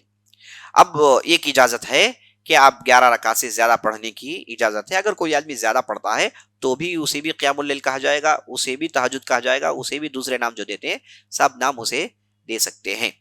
اب تراویح کا عام طور پر اس کا معنی یا پھر یہ لفظ اس وقت استعمال ہوتا یہ ہے کہ 4 رکعت نماز پڑھنے کے بعد تھوڑی دیر کے لیے ٹائم دیا جاتا ہے، ریلیکس، ایک چھوٹا بریک دیا جاتا ہے اور پھر نماز پڑھی جاتی ہے۔ اس چھوٹے بریک کو ترویحہ کہتے ہیں، اس چھوٹے بریک کو ترویحہ کہتے ہیں۔ اب اس کی جمع آتی ہے تراویح، یعنی بریک دے دے کے پڑھی جانے والی نماز۔ تو پھر آپ کوئی بھی نماز آپ بریک دے کے پڑھیں گے اس تراویح کہہ سکتے ہیں آپ۔ تو اس اعتبار سے آپ تراویح کہیے، قیام اللیل کہیے، تہجد کہیے، پوری ایک ہی نماز کے مختلف نام ہیں، واللہ اعلم۔ جی کوئی ہاں، سوال یہ کیا گیا ہے کہ غسل کا طریقہ کیا ہے۔ اب یہاں پر عورت ہیں اور مرد ہیں، دونوں کے لیے بھی غسل کی بات کرنی ہے۔ پہلے تو 2 قسم کا غسل ہے، ایک غسل واجب غسل اور ایک غسل مستحب غسل۔ یہ غسل جو آپ صرف اپنے آپ کو صاف کرنے کے لیے کرتے ہیں، یہ ہے مستحب غسل، آپ پانی ڈالیے اپنے آپ کو صاف کر لیجیے، یہ ہے مستحب غسل۔ ایک ہے واجب غسل، جنابت کی حالت کے بعد، عورت حیض کی حالت سے باہر نکلنے کے بعد اور ہم بستری کرنے کے بعد یہ جو حالت آتی ہے، اس حالت کو جنابت کی حالت کہتے ہیں۔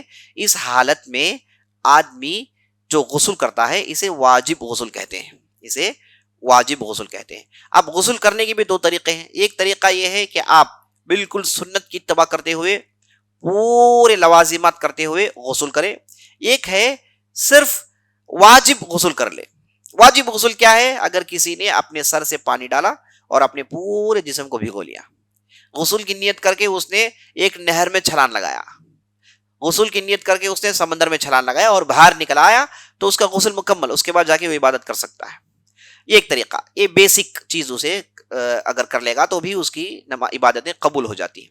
ایک دوسرا طریقہ ہے جس میں پوری سنت کی پیروی کی جاتی ہے، جیسے اس کا طریقہ یہ ہے کہ آدمی پہلے وضو کرے، مکمل طور پر وضو کریں، اور اس کے بعد پانی اٹھائیں اپنے دائیں کھاندے اور دائیں کھاندے میں ڈالیں، پھر بائیں کھاندے میں ڈالیں اور پھر سر میں پانی ڈالیں، اس طریقے سے اپنے پورا جسم بھگو لیں. یہ ہے سنت کا غسل. یہ دونوں کرنا جائز ہے، اور سنت کا کرنا جیسے آپ جانتے ہیں زیادہ بہتر ہے، افضل ہے.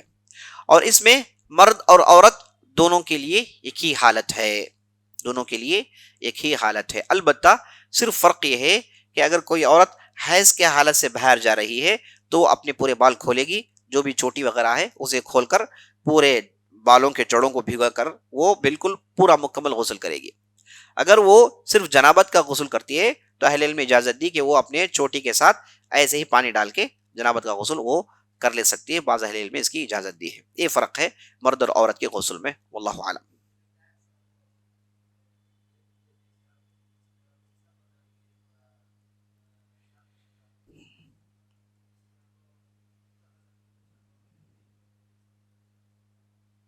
سوال یہ کر رہے ہیں کہ جو ٹیکس ہے گورنمنٹ کو دینے کا، یہ اگر آپ پورا دیں گے تو کنگال ہو جائیں گے، ہے نا، بڑے بڑے اماؤنٹ دینے پڑتے ہیں گورنمنٹ کو. تو ایسی صورت میں بعض اکاؤنٹنٹ آپ کو لوپ ہولز دکھاتے ہیں جس کے ذریعے سے وہ آپ کو اکاؤنٹ ڈیڈکٹ، آپ کا جو ٹیکس ہے اسے ڈیڈکٹ کر کے دکھا سکتے ہیں.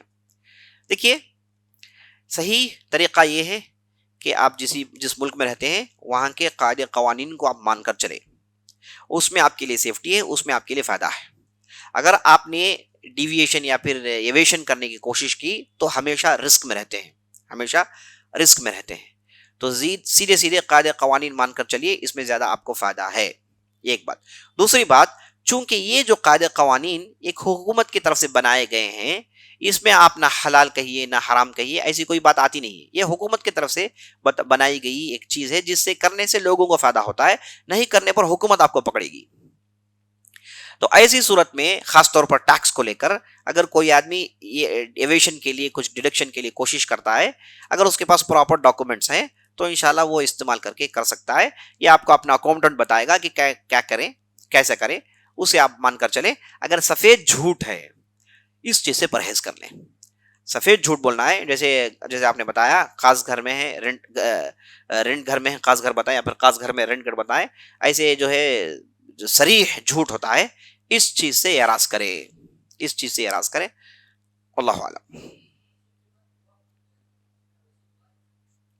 سوال کر رہے ہیں کہ وضو کے بعد جو دعا کی جاتی ہے، اللہم اجعلنی من المطہرین، یہ جو دعا ہوتی ہے، اس دعا اگر کوئی کسی نے بھلا دیا تو کیا اس کا وضو ٹھیک ہے؟ بالکل ٹھیک ہے. وضو کے بعد کرنے والی دعا یہ مستحب ہے، کرے گا تو آدمی کو فائدہ ملے گا. اگر کسی نے چھوڑ دیا تو اس سے وضو سے کوئی تعلق نہیں، اس کا وضو بالکل صحیح ہے اور اس کے بعد وہ آسانی سے پوری عبادت کر سکتا ہے انشاءاللہ. ہاں، سوال یہ کر رہے ہیں کہ کسی نے غسل کیا، اب اس کے بعد وہ عبادت کرنا چاہتا ہے، کیا اسے وضو کرنا پڑے گا؟ جواب یہ ہے کہ میں نے آپ کو بتایا کہ اگر کسی نے غسل کر لیا تو وہ بالکل صاف ستھرا ہو جاتا ہے. اب اس کے بعد جا کے سیدھے وہ نماز پڑھ سکتا ہے، اس کے بعد جا کے وہ سیدھے کوئی بھی قرآن کی تلاوت کر سکتا ہے، مصحف کو چھو سکتا ہے اور سیدھے طواف بھی کر سکتا ہے. جہاں جہاں وضو کی ضرورت پڑتی ہے وہ عبادت غسل کرنے کے بعد سیدھے وہ کر سکتا ہے، کیونکہ وضو میں آدمی ہاتھ، منہ اور پیر دھوتا ہے اور سر کا مسح کرتا ہے.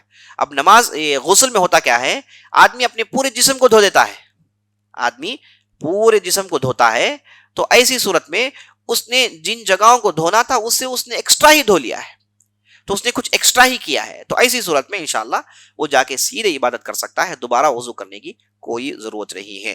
جیسے کسی نے کہا کہ میں نظر کرتا ہوں 2 رکعت نفل پڑھنے کی، اور اس نے 4 رکعت نفل پڑھ لی، 8 رکعت نفل پڑھ لی، تو کیا اس کا نظر پورا ہو گیا؟ تو بالکل پورا ہو گیا. اس نے تو 2 کہا تھا، اس نے تو 8 پڑھ لیا ہے.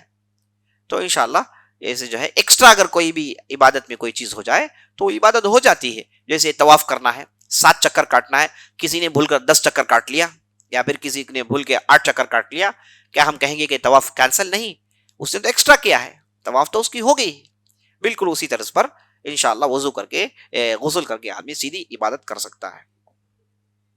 کس کی نیت؟ اگر آدمی غسل کرنے کے لیے جا رہا ہے، وہ نیت کرنے بھول گیا ہے، اس میں 2-3 صورتیں. پہلی صورت یہ ہے کہ آدمی جنابت کی حالت میں ہے، غسل کرنے کے لیے جا رہا ہے تو خود بخود وہاں پر نیت پیدا ہو گئی. وہ جنابت کی حالت میں ہے، اور غسل کرنے کے لیے جا رہا ہے. بھائی کیوں غسل کے لیے جا رہا ہے؟ بھائی جنابت کے لیے، یہی تو نیت ہے. اب یہاں پر نیت بھولنے کے چانسز نہیں ہے. وہ غسل کرنے کے لیے گیا ہی اس لیے کہ وہ جنابت کی حالت میں ہے، تو خود بخود نیت پیدا ہو گئی. تو ایسی صورت میں اس نے غسل کیا اور اس کے بعد عبادت کی، تو انشاءاللہ اس کی عبادت ٹھیک ہے. اگر کوئی آدمی مستحب غسل ہے، وہ بغیر نیت کے اس نے غسل کر لیا ہے نا، اب اس نے غسل میں اس نے پورے جو ہے جسم کو اس نے صاف کیا، پانی ڈالا، اس کے بعد وہ عبادت کر سکتا ہے انشاءاللہ.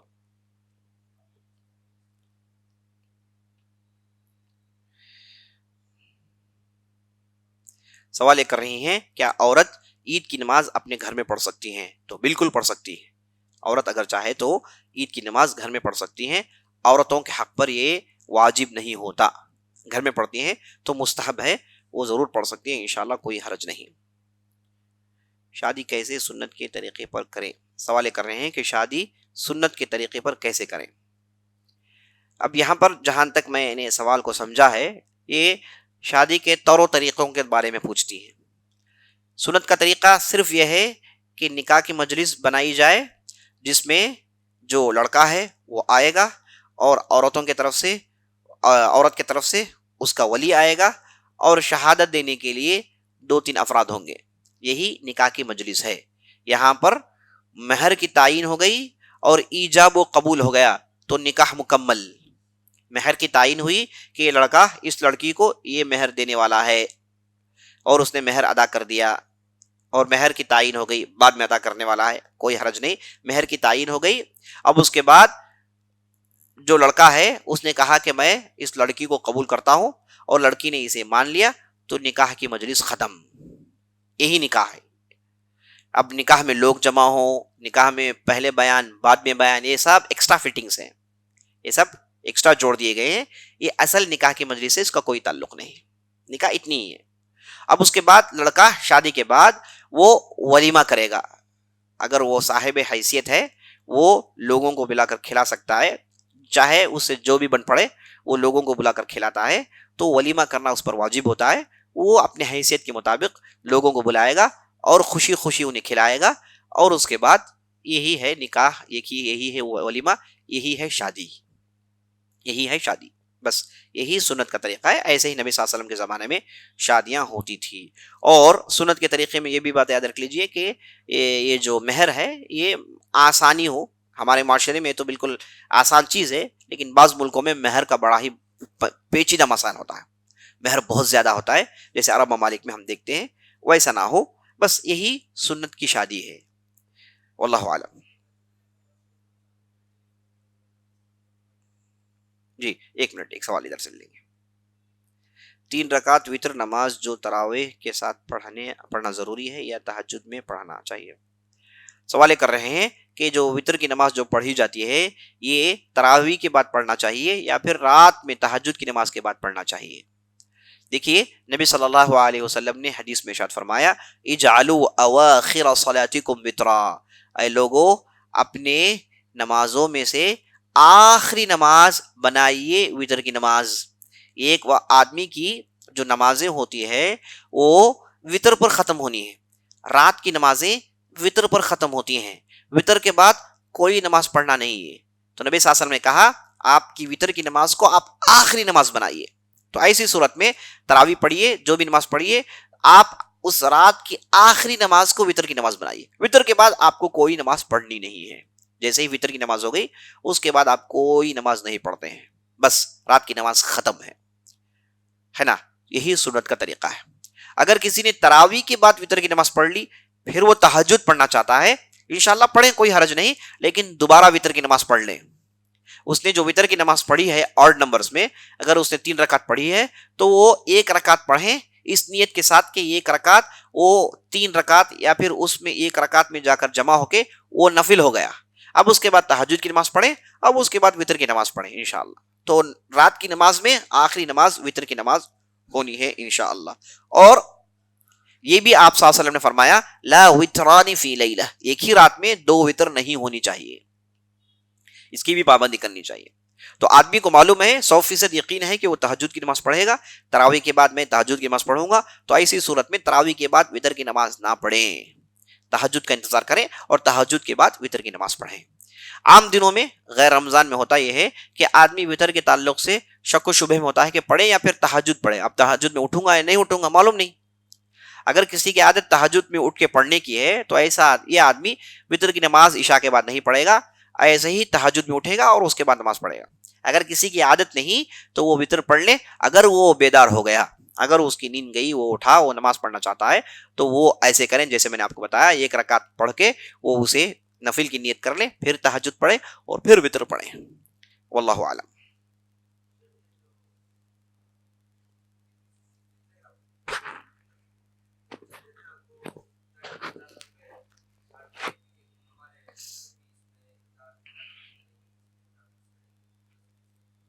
سوال یہ کر رہے ہیں کہ بعض لوگ زکوٰۃ الفطر کے لیے ایک اماؤنٹ فکس کرتے ہیں، ایسا اماؤنٹ فکس کرنا جائز ہے نہیں جائز ہے؟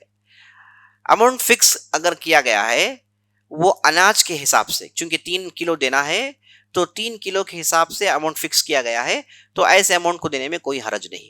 اگر اناج کے ساتھ تیل، شکر، دوسری چیزیں ملا کر دی جاتی ہیں تو اسے جوڑ کر ایک اماؤنٹ فکس کیا جاتا ہے تو انشاءاللہ کوئی حرج نہیں، لیکن وہ اماؤنٹ وہ اناج کے مناسبت سے ہو، تھوڑا آگے پیچھے ہو سکتا ہے، ایسا کرنا بالکل جائز ہے انشاءاللہ۔ ہاں، سوال یہ کر رہے ہیں عقیقہ کرنا فرض ہے یا کب تک اسے کر سکتا ہے؟ عقیقہ کرنا جیسا آپ نے پوچھا واجب ہے، عقیقہ کرنا واجب ہے۔ جیسے ہی لڑکا یا لڑکی پیدا ہو گئی تو اسے عقیقہ دینا پڑے گا۔ اب عقیقہ کیسے دیں؟ پہلے 7ویں دن، پیدا ہونے کے بعد 7ویں دن دیں، اگر نہ ہو سکے تو 14ویں دن دیں، اگر نہ ہو سکے تو 21ویں دن دے، اگر وہ بھی نہ ہو تو جب بھی اللہ استطاعت دے تب وہ عقیقہ کر سکتا ہے۔ اگر کسی کے والد نے اس کا عقیقہ نہیں کیا، وہ بڑا ہو کے عقیقہ دینا چاہتا ہے تو اس کے حق میں وہ مستحب رہتا ہے۔ بعض لوگ کہتے ہیں کہ اس کا وقت ہی چلا گیا ہے نا، تو اپنے لیے عقیقہ دینا اس کے لیے واجب نہیں ہوتا۔ عقیقہ ان کے والد کو دینا تھا، وہ نہیں دیے تو وہ اللہ کے پاس پکڑے جائیں گے۔ اگر وہ صاحب حیثیت تھے، اگر وہ جانتے تھے، انہوں نے اس کے باوجود عقیقہ نہیں دیا تو وہ اللہ کے پاس پکڑے جائیں گے، کیونکہ عقیقہ دینا واجب ہے، عقیقہ دینا واجب ہے۔ اور اگر کسی کے پاس استطاعت ہے تو وہ یہ پروسیجر فالو کرے گا۔ بچہ پیدا ہو گیا تو 7 دن کے بعد، بالکل 7ویں دن، وہ لڑکا ہے تو 2 بکرے، لڑکی ہے تو 1 بکرا اللہ کے راہ میں دے گا۔ اگر 7ویں دن اسے ہو نہیں پایا تو 14ویں دن، 14ویں دن نہیں ہو پایا تو 21ویں دن، اور اس کے بعد وہ بھی نہیں ہو پایا تو اس کے بعد جب بھی موقع ملے کریں۔ لیکن شروع میں یہ 3 حیثیت ہونے کے باوجود بھی اسی پیٹرن کو فالو کریں۔ یہ نہیں کہ بھائی میرے پاس پیسے آ گئے، آج 10واں دن ہے میں دے دیتا ہوں، نہیں، انتظار کریں 14 دن کے لیے۔ ہاں، تو یہی طریقہ ہے، پروسیجر کو فالو کریں انشاءاللہ، یہی عقیقہ ہے۔ اب عقیقے کے لیے اگر کوئی آدمی دعوت چلاتا ہے تو جائز ہے، عقیقے کا گوشت خود خاندان والے کھا لیتے ہیں تو کوئی حرج نہیں۔ اگر اس میں سے غریب کو کچھ دینا ہے تو دیجئے، یا پھر گھر والے بہت زیادہ ہے، اب وہ گوشت کو پورا انہوں نے استعمال کر لیا، یہ سب جائز ہے انشاءاللہ۔ ہاں، سوال یہ کر رہے ہیں کہ عقیقے کا گوشت ہم کیا یہ نکاح، کسی غریب لڑکی کے نکاح میں عقیقے کا گوشت ڈال سکتے ہیں؟ انشاءاللہ ڈال سکتے ہیں، کوئی حرج نہیں انشاءاللہ۔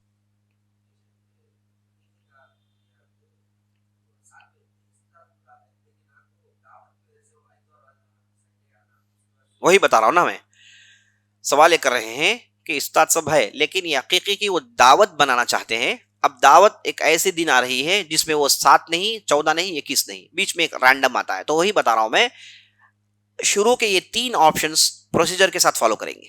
اگر دعوت بھی آپ 14 دن رکھتے ہیں تو ٹھیک ہے، آپ 21ویں دن رکھتے ہیں تو ٹھیک ہے، یا پھر آپ نے 7ویں دن دے دیا، اس میں سے آپ نے گوشت کو بچا رکھا، اس کے بعد آپ نے 2 دن کے بعد دعوت دی تو چلے گا انشاءاللہ، کوئی حرج نہیں۔ تو ایسی صورت میں کریں یہ کہ جو وقت مقرر ہے اس پر ذبح کر دیں، اور پھر جو ہے گوشت کو جتنا استعمال کرنا ہے کریں، اور باقی گوشت کو رکھیں، اور جب دعوت چلانی ہے تو اس میں وہ گوشت استعمال کر لیں، انشاءاللہ جائز ہے۔ سوال یہ کر رہے ہیں کہ جو قربانی ہم بقرعید کے دن دیتے ہیں، کیا اس میں ہم عقیقے کو بھی جوڑ لے سکتے ہیں؟ تو صحیح اس میں یہ ہے کہ عقیقے کو نہیں جوڑیں گے۔ عقیقہ ایک الگ عبادت ہے، قربانی ایک الگ عبادت ہے، ایک ہی جگہ آپ 2 چیزوں کو جمع نہیں کر سکتے۔ البتہ آپ نے 2 بکرے خریدے، کہا کہ یہ قربانی کے لیے، اور ایک میری جو لڑکی پیدا ہوئی ہے اس کے لیے عقیقے کی نیت کرتا ہے آدمی تو ٹھیک ہے، چلے گا، لیکن ایک ہی بکرے میں دونوں چیزوں کو جمع کرنا یہ بالکل جائز نہیں ہے۔ واللہ اعلم۔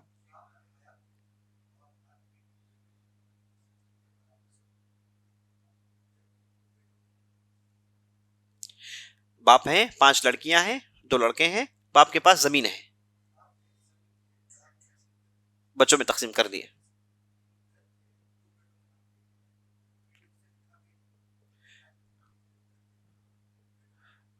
سوال یہ کر رہے ہیں کہ ایک آدمی تھے، انہوں نے، ان کے ہاں 5 لڑکیاں ہیں، ان کے 2 لڑکے ہیں، ان کے پاس زمینیں ہیں اور ان کے پاس گھر بھی ہے.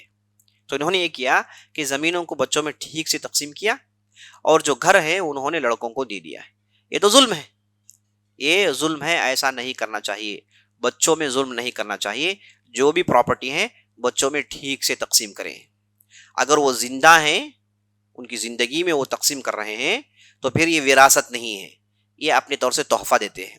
اور تحفہ دیتے وقت لڑکا لڑکی میں فرق کرنے کی کوئی ضرورت نہیں، بالکل دونوں کو سیم ویلیو والی چیز دی جا سکتی ہے. البتہ یہ وراثت میں لڑکے کے لیے 2 حصہ، لڑکی کے لیے 1 حصہ، یہ وراثت میں ہے. وہ زندہ ہیں، زندگی میں وہ گفٹ دینا چاہتے ہیں، بچوں کو کچھ دینا چاہتے ہیں، اس میں لڑکا لڑکی کو انہوں نے ایک کر لیا ہے تو اس میں کوئی حرج نہیں. تو یہ جو سوال آپ نے کیا، یہ جو صاحب نے ایسا کیا ہے، انہوں نے ظلم کیا ہے، انہوں نے لڑکیوں پر ظلم کیا ہے. ہاں یہ تو اللہ کے نظر میں پکڑے جائیں گے، یہ تو ظلم کیا ہے، اللہ کے نظر پکڑے جائیں گے، یہ تو ظلم ہے. لڑکوں کو ایکسٹرا دیا، لڑکی کو نہیں دیا، یہ تو ظلم ہے. دونوں کو برابر دینا چاہیے. یا تو پھر وہ خاموش رہے اور وہ چلے گئے تو اس کے بعد جو بھی دولت ہے اسے شریعت کے اعتبار سے اس کی تقسیم کرتے، وہ زیادہ صحیح ہوتا. ایسا کرنا ظلم ہے، کیونکہ نبی صلی اللہ علیہ وسلم سے ثابت ہے. ایک صحابی تھے جن کا نام نعمان بن بشیر، ان کے پاس ایک چھوٹا سا باغیچہ تھا. تو انہوں نے اپنی بیوی سے کہا کہ میں یہ جو باغیچہ ہے میرے لڑکے نعمان بن بشیر جسے میں زیادہ چاہتا ہوں اسے دینا چاہتا ہوں. تو ان کی بیوی نے کہا کہ جائیے نبی صلی اللہ علیہ وسلم کو آپ شاہد بنائیے، کیونکہ اس زمانے میں کوئی کاغذات وغیرہ اتنے زیادہ نہیں ہوتے تھے. لوگوں کے درمیان کہا جاتا تھا کہ بھائی یہ زمین ہے، میں نے اس زمین کو فلاں کو لیے دے دیا، تو سب سن لیتے ہیں، یہ کافی ہوتا، یہ طریقہ تھا. تو نبی صلی اللہ علیہ وسلم کو شاہد بنانے کے لیے یہ نبی صلی اللہ علیہ وسلم پاس آئے تو نبی صلی اللہ علیہ وسلم نے کہا انحلت کل ولد مثلہ، اے آدمی کیا تو نے تیری پوری اولاد میں اسی طریقے سے سب کو تو نے دیا؟ تو انہوں نے کہا نہیں یا رسول اللہ. تو نبی صلی اللہ علیہ وسلم نے کہا کہ میں ظلم پر شہادت دے نہیں سکتا، بے انصافی پر میں شہادت دے نہیں سکتا. تو نبی صلی اللہ علیہ وسلم نے باقاعدہ کہا کہ بے انصافی ہے، اور بھی بچے ہیں، سب کو چھوڑ کر تم ایک بچے کو دے رہے ہو، یہ تو ظلم ہے. دینا ہے تو سب کو دو یا پھر کسی کو مت دو، دینا ہے تو پراپر اس میں تقسیم کرو. تو بچوں کے درمیان پراپر تقسیم کرنا یہ بہت بہت ضروری ہے. عام طور پر اختلافات، جھگڑے اسی وجہ سے. کتنے ایسی پراپرٹیز ہیں آپ جائیے دیکھیے، یہ بالکل ٹھپ پڑی ہیں، کئی سالوں سے کوئی استعمال نہیں کرتا، بند پڑی ہیں، اور پوری عمارت گری ہوئی ہے، کوئی قریب نہیں آتا. پوچھنے پر معلوم ہوا کہ یہ ورثہ کے درمیان اختلافات ہیں، یہ جو انہیریٹرز ہیں، لیگل ہیررز ہیں، ان کے درمیان اختلافات ہیں. کسی کو نہ فائدہ ہوا، وہ بلکہ بالکل سڑا ہوا ہے، پڑا ہوا ہے. تو ایسے کتنے پراپرٹیز ہیں. تو جب بھی ظلم ہوگا ایسے مسائل کھڑے ہوں گے. تو اس لیے جو بھی ذمہ دار آدمی ہیں، جن کے ہاتھ میں ذمہ داری ہے، وہ ذمہ داری کو محسوس کریں اور بچوں کے ساتھ ٹھیک سے انصاف کریں. بعض لوگ ظلم اس لیے بھی کرتے ہیں کیونکہ ایک بچہ انہیں پسند نہیں آتا، اس کی بات چیت پسند نہیں آتی، وہ اپنے انداز سے رہتا ہے. تو ایسے موقع پر اسے پراپرٹی سے تو دخل انداز نہیں کر سکتے، یعنی پراپرٹی سے تو باہر نہیں نکال سکتے، لیکن اسے دوسرے ذریعے سے اس کی تربیت کریں، دوسرے ذریعے سے انہیں وہ پکڑ سکتے ہیں. لیکن پراپرٹی سے بے دخل کرنا یا پھر وہ گفٹس میں بے انصافی کرنا، کسی کو دیں اور کسی کو نہ دیں، ایسا کرنا بالکل جائز نہیں ہوگا، یہ تو ظلم ہوگا. اللہ معاف کریں، واللہ اعلم. ایک منٹ کا سوال لے لیتے ہیں، کیونکہ سوال پوچھ رہے ہیں کہ تسبیح نماز کے سلسلے کا کیا ہے جو تبلیغ جماعت میں جی سوال کر رہے ہیں کہ جو تسبیح کی نماز جو پڑھی جاتی ہے اس کا کیا حکم ہے. عزیز ساتھیو، تسبیح کے تعلق سے ایک حدیث آئی ہے ترمذی کے اندر، اس حدیث کو لے کر اہل علم کے درمیان بہت کچھ لے دے ہے. اکثر اور بیشتر اہل علم نے اسے ضعیف قرار دیا ہے، لیکن بعض مشہور محدثین نے اسے صحیح قرار دیا ہے. تو جن لوگوں نے ضعیف کہا انہوں نے کہا کہ ایسی کوئی نماز ہے ہی نہیں، اس نماز کو پڑھنا بدعت ہے، پڑھی نہیں جائے گی. اور جن لوگوں نے صحیح قرار دیا ان لوگوں نے یہ کہا کہ یہ قسم کی نماز آدمی کو اکیلے پڑھنی ہے، اس کے لیے کوئی جماعت وماعت نہیں ہے. جن لوگوں نے بھی حدیث کو صحیح قرار دے کے ایسی نماز پڑھنا جائز ہے کہتے ہیں، ان لوگوں نے بھی جماعت کی اجازت نہیں دی. وہ آدمی صحیح سمجھتا ہے وہ اپنے گھر میں پڑھ لیں بس کافی ہے. جماعت کے ساتھ علی اعلان ڈنکے کی چوٹ میں مسجدوں میں پڑھنا یہ بالکل جائز نہیں ہے، واللہ اعلم. it is permissible for a husband to give zakat on behalf of wife. Zakat can be given to school or college student studies. سوال یہ کر رہے ہیں کہ کیا شوہر کے لیے جائز ہے کہ وہ اپنی زکوٰۃ ادا کرے اپنی بیوی کی طرف سے؟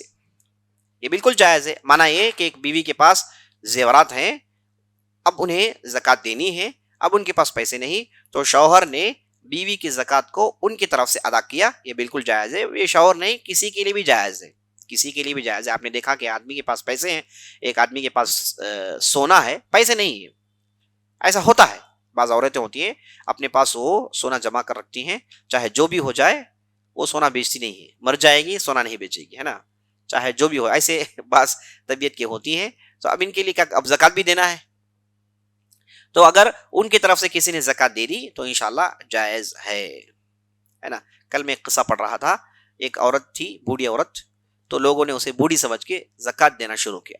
اب دیتے رہے، اسے بھی بڑی لمبی زندگی وہ جیتی رہی. تو وہ غریبی رہی، لیکن زکوٰۃ باقاعدہ لیتی تھی اور وہ بکسوں میں ڈال کے جمع کرتی تھی. جب وفات پائی تو بکسوں کو کھولا گیا تو لگ بھگ 4 کروڑ تک پیسے نکلے. تو لوگوں نے دینا شروع کیا. وہ زکوٰۃ لیتی تھی اور خود پر بھی بہت کم خرچ کرتی تھی. مینٹالٹی بتا رہا ہوں، جمع کرنے کی خواہش تھی، خوب جمع کیا تو 4 کروڑ پہنچا دیے. وہ تو غریبی تھی. اب لوگوں نے اس کی حالت دیکھ کر دینا شروع کیا. اب اس کے پاس 4 کروڑ جمع ہو گئے. مرنے کے بعد پتہ چلا. اللہ المستعان. تو ایسا نہ ہو. تو ایسے قسم کی بعض عورتیں ہوتی ہیں، ہے نا، کھلتی نہیں پوٹلی ان کی. تو ایسی صورت میں وہ تو کہاں سے دیں گی زکوٰۃ؟ اگر کسی نے ان کی طرف سے دے دیا تو انشاءاللہ چلے گا. سوالیں پوچھ رہی ہیں کہ اسکول کالج اسٹوڈنٹس کو کیا زکوٰۃ دے سکتے ہیں اگر وہ فقیر ہیں، محتاج ہیں، فیس بھر نہیں سکتے؟ ایسی صورت میں انشاءاللہ انہیں زکوٰۃ کے ذریعے سے مدد کی جا سکتی ہے. تعلیم پر زکوٰۃ لگانا بہت اچھی بات ہے، بہت اچھی بات ہے. اگر اسکولز میں وہ اسکالرشپس وغیرہ کے ذریعے سے کام ہو جاتا ہے تو اچھی بات ہے انشاءاللہ، ورنہ ایسا کرنا جائز ہے. ایک minute. Can zakat be given to a family for marriage as a help though they are not eligible zakat but they are in need of؟ سوال یہ پوچھ رہے ہیں کہ بعض خاندان والے انہیں ان کی لڑکی یا پھر ان لڑکے کو شادی کرنی ہے تو وہ اچھے صاحب حیثیت ہیں، لیکن کیا ہم انہیں زکات دے سکتے ہیں؟ تو پھر آپ نے کہا صاحب حیثیت ہیں، ایلیجیبل نہیں ہے، تو پھر زکات کیسے دے سکتی ہیں؟ زکات فرض نماز کی طرح ہے. اگر کوئی آدمی یہ نماز کو اپنی مرضی سے ادا کرے تھوڑی چلے گا. نماز وقت کے ساتھ ہے، بالکل اسی طریقے سے زکات بھی اس کے شروط کے ساتھ ہے. تو زکات کہاں خرچ کرنی ہے یہ اللہ نے بتا دی. تو انہی جگہ پر زکات لگانی چاہیے جو آدمی زکات کے لیے ایلیجیبل نہیں ہے، نہ وہ فقیر ہے، نہ وہ مسکین ہے، نہ وہ جو ہے قرض دار ہے، نہ وہ جو ہے مؤلفۃ قلوب میں ہے، نہ وہ فی سبیل اللہ ہے. یہ جو زکات کے جو 8 مصارف ہیں ان میں سے وہ آدمی نہیں ہے تو اسے کسی نے زکات دے دی تو زکات ایکسیپٹیبل نہیں ہے، مقبول نہیں ہے. اس آدمی کو دوبارہ زکات دینی پڑے گی، اس آدمی کو دوبارہ زکات دینی پڑے گی اگر اسی نے کسی اور کو دے دیا ہے تو. جی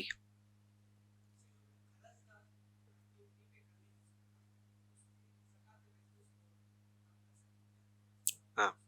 سوال کر رہے ہیں کہ ایک صاحب کو آپ نے قرض دیا ہے اور قرض لیا لیکن وہ واپس دے نہیں پا رہا، اس کے لیے بہت زیادہ ہو گیا ہو، تو کیا ہم وہ زکات کی نیت سے ڈیڈکٹ کر سکتے ہیں یا نہیں کر سکتے ہیں؟ دیکھیے، آپ نے جب اسے قرض دیا تو آپ نے قرض کی نیت سے دیا، تو آپ کے پاس وہ پیسے قرض کی نیت سے باہر نکل گئے ہیں. تو جیسے آپ کے کنٹرول سے باہر نکلے تو پھر آپ اسے پکڑ نہیں سکتے. تو یہ بحیثیت قرض سے پیسے چلے گئے ہیں تو آپ نے جو ہے انہیں دے دیا ہے. اب وہ واپس نہیں کر پا رہے ہیں تو آپ اسے ڈیڈکٹ نہیں کر سکتے، آپ اسے ڈیڈکٹ نہیں کر سکتے. آپ کو زکات نکالنے کا نام ہے. آپ کے پاس جو پیسے جمع ہو گئے اس میں سے آپ کو نکالنا ہے. یہ پہلے دے دیے ہیں، اب اس کی نیت آپ نہیں کر سکتے. جیسے جو ہے کل کی نماز میں نے پڑھی، اب میں بیٹھ کے نیت بدلا رہا ہوں، نہیں بدلا سکتے. جو عبادت ہو گئی سو ہو گئی، اب بیٹھ کے میں اس کی نیت بدل نہیں کر سکتا.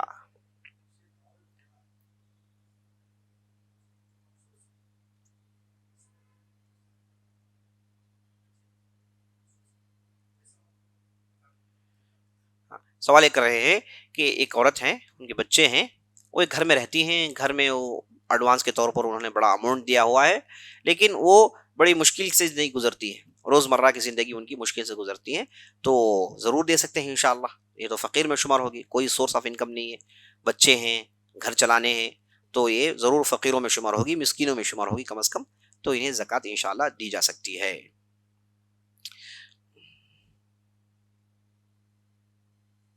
ایک اہم سوال کر رہے ہیں کہ رمضان کے آخری عشرے میں بعض عورتیں حیض کی حالت میں چلی جاتی ہیں، تو ایسے موقع پر کیا وہ لیلۃ القدر کو اس کا ثواب، کیا معاملہ ہے اس کا؟ جواب یہ ہے کہ اگر حالت حیض میں بھی چلے جائیں، عورتیں ذکر و اذکار کر سکتی ہیں۔ ہاں وہ نماز نہیں پڑھ سکتی، ہاں وہ قرآن نہیں پڑھ سکتی، لیکن ذکر و اذکار تو کر سکتی ہیں، دعا تو کر سکتی ہیں، صدقہ خیرات تو کر سکتی ہیں۔ تو دوسری عبادتیں جہاں وہ ایکٹیو ہو سکتی ہیں، جو کر سکتی ہیں، ان عبادتوں کو کریں انشاءاللہ۔ اللہ سے امید کریں اللہ سبحانہ و تعالیٰ انہیں لیلۃ القدر کا بھی ثواب دے گا۔ Can zakat be given to marriage and they are using for food in دعوت؟ سوال کر رہے ہیں کہ کسی نے کسی کو زکوٰۃ دیا، تو وہ جو پیسے لیے ہیں زکوٰۃ کے، وہ دعوت چلا رہے ہیں۔ زکوٰۃ سے انہوں نے پیسے لیے، اب اس کے بعد وہ دعوت چلا رہے ہیں اور دعوت میں سب کو کھلا رہے ہیں، تو ایسے موقع پر زکوٰۃ دینا جائز ہے یا نہیں ہے؟ دیکھیے، اگر آپ نے کسی کو زکوٰۃ دی، وہ آپ کے پاس سے زکوٰۃ لے لیے، آپ کا یہ ٹرانزیکشن ختم، اب وہ صاحب جیسے چاہے جہاں چاہے استعمال کر سکتے ہیں، یہ پیسے ان کے ہو گئے، یہ پیسے اب ان کے ہو گئے، یا پھر وہ غریب کو کھلائے یا پھر کسی کو دے، جو بھی ہو، یہ پیسے ان کے ہو گئے۔ تو بالکل یہاں پر جب زکوٰۃ دے دی گئی، وہ صاحب نے پیسے لیے، اب انہوں نے کسی کو دعوت دی، کسی کو دے کیا، تو بالکل یہ چیز جائز ہوگی۔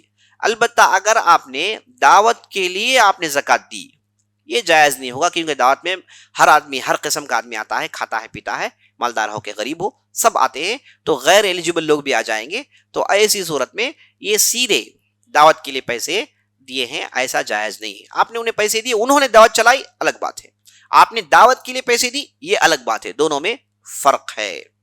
تیسری بات یہ ہے کہ زکوٰۃ آپ محتاج کو دیجئے، زکوٰۃ آپ ضرورت مند کو دیجئے انشاءاللہ۔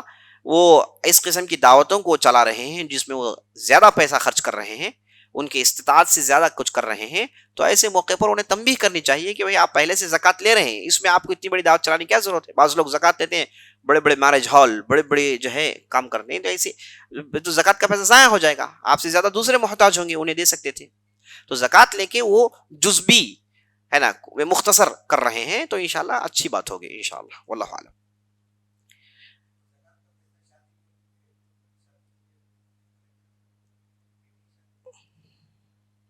زکوٰۃ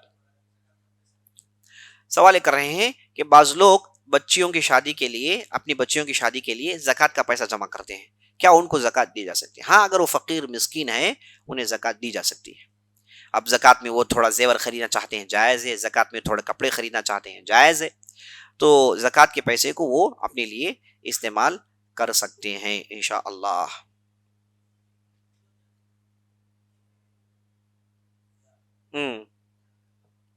ہاں، سوال یہ کر رہے ہیں کہ بعض گھروں میں جہاں کوئی گزر جائیں تو ان کے گزرنے کے بعد بعض فنکشنز کرتے ہیں، جیسے گزرنے کے ایک دن کے بعد زیارت کے نام سے کچھ کرتے ہیں، اگر ایک سال گزر جائے تو برسی کے نام سے کچھ کرتے ہیں، تو یہ سلسلہ جاری ہوتا ہے۔ اب یہاں پر سمجھ میں نہیں آتا کہ کسی کے گزرنے پر انہیں غم ہے کہ یا پھر خوشی ہے۔ سیلیبریشنز اس وقت ہوتی ہیں جب آدمی خوش ہوتا ہے، لوگوں کو بلا کر کھلایا جاتا ہے یا پھر لوگوں کو جمع کیا جب خوش ہوتا ہے آدمی۔ اب یہاں پر یہ برسی کرنا، یہ چیزیں سے آدمی لوگ جمع ہوتے پھر کھاتے ہیں، خوشی منا کے جاتے ہیں، یہ خوشی منا رہے ہیں کہ غم منا رہے ہیں، یہ بات سمجھ میں نہیں آتی، ایک بات۔ دوسری بات یہ ہے کہ نبی صلی اللہ علیہ وسلم کی سنت سے ثابت نہیں، اگر کوئی آدمی وفات پا گیا ہے، اسے ہم نے دفن کر دیا، تو اس کے بعد ایک آپشن ہے کہ ہم اس کے لیے دعا کریں یا پھر اس کے قبر کے پاس جا کے اس کے لیے دعا کریں، بس قبر کے پاس جائیں، جب چاہے جائیں، جب دل آپ کا کہتا ہے کہ جائیں، جا کے ادھر ٹھہر کے ان کے حق میں دعا کریں، آپ اپنے لیے دعا کر لیں، یہ سب جائز ہے۔ لیکن برسی منانا، زیارتیں کروانا، یہ نبی صلی اللہ علیہ وسلم کی سنت سے ثابت ہے ہی نہیں، نبی صلی اللہ علیہ وسلم نے اسے کیا ہی نہیں، تو پھر کس صورت میں یہ کرنا جائز ہوگا؟ یہاں پر ایک سوال آیا ہے، زکوٰۃ can be saved and kept upon request of a person's daughter for a period of۔ سوال کر رہے ہیں کہ ایک صاحب جو زکوٰۃ دیتے ہیں، ان سے جو زکوٰۃ لیتے ہیں، انہوں نے ریکویسٹ کیا کہ یہ زکوٰۃ کے پیسے آپ اپنے پاس رکھیں، یہ زکوٰۃ کے پیسے آپ اپنے پاس رکھیں، تو انہوں نے وہ پیسے ان کے پاس رکھے ہوئے ہیں، اب اس پہ 5 6 7 سال چلے گئے، تو کیا کریں؟ اگر یہ پیسے ان کے پاس جمع ہوئے، اگرچہ کہ پیسے ان کے ہیں لیکن ان کے ہاتھ میں ہیں، اب یہ پیسے 5-6 سال کے بعد یہ خود ایک اماؤنٹ بن گیا تو اب اس میں سے زکوٰۃ نکالنا پڑے گا، اس میں سے زکوٰۃ نکالنا پڑے گا. اور اہل علم نے ایسے کرنے کی اجازت نہیں دی ہے. 1 سال ہے ٹھیک ہے، 2 سال ہے ٹھیک ہے، لیکن ایکومولیٹ ہوتے جاتے ہیں تو اس پر زکوٰۃ نکل آئے گی، تو پھر ایک اس کا فائدہ ہوا ہی نہیں. زکوٰۃ یہ ہے کہ آدمی کو فوراً فائدہ ہو. یہاں تک بعض اہل علم نے کہا ہے کہ آپ جو زکوٰۃ دیتے ہیں 1 سال میں استعمال ہو جائے، ایسے آدمی کو دیں، 1 سال میں استعمال کر لیں، اب اس کے بعد وہ جو ہے دوسرے اس کے لیے ایلیجیبل ہو جائے. یا پھر آپ اتنا دیں کہ وہ فقیری سے باہر نکل آئے. تو یہ پیسے زکوٰۃ کے فوراً استعمال ہونے ہیں. تو اگر کوئی آدمی سے 5-6 سال اپنے پاس سیو کرتا ہے تو یہ غلط طریقہ ہے. اگر یہ جمع ہو کہ نصاب کو پہنچ جائے تو اس پر زکوٰۃ دینی پڑے گی، اس پر زکوٰۃ دینی پڑے گی، اس کا بھی خیال کرنا پڑے گا. واللہ اعلم.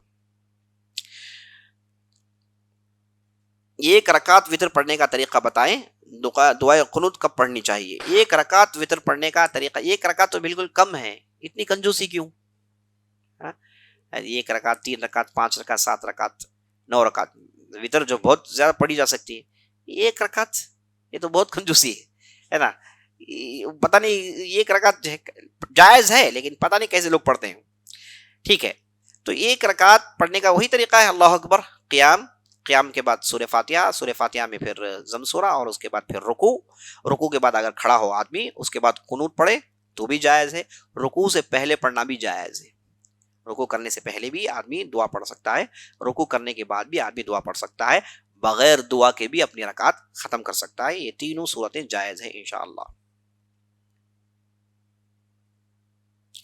سوال کر رہے ہیں کہ نبی صلی اللہ علیہ وسلم جبرائیل علیہ السلام کے پاس ہر سال پورا قرآن سنایا کرتے تھے، جبکہ جو ہے پورا قرآن مکمل ہوا ہی نہیں. نبی صلی اللہ علیہ وسلم اپنے آخری زمانے میں پورا قرآن مکمل ہوا ہے. اب جب بھی رمضان آیا جبرائیل صاحب صلی اللہ علیہ وسلم نے قرآن سنایا تو پورا قرآن تھا ہی نہیں، تو ہم اسے کیسے پورا قرآن کہیں گے؟ اس وقت تک جو قرآن نازل ہوا وہ سناتے تھے. اس وقت تک جو قرآن نازل ہوا، جیسے مثال کے طور پر مکے میں شروع کے 5 سال سمجھیے کہ 2 پارے نازل ہوئے، تو اس وقت جو 2 پارے تھے وہ جبرائیل کو سناتے تھے. اب مکہ کا زمانہ ختم ہوا 13 سال کا، تو مدینہ آئے، سمجھیے کہ آج کے حساب سے 25 پارے ہو گئے تھے، تو 25 پارے سناتے ہوں گے. ٹھیک ہے، اس وقت تک جو قرآن نازل ہو کے ختم ہو چکا تھا ان چیزوں کو وہ ریوائز کرتے تھے. یہی اس کا معنی ہے.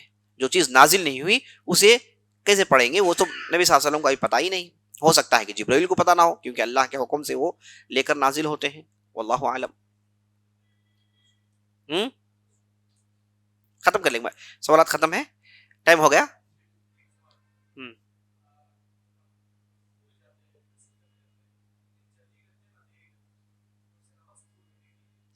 سجدے میں جاتے ہیں، رکوع میں جاتے ہیں.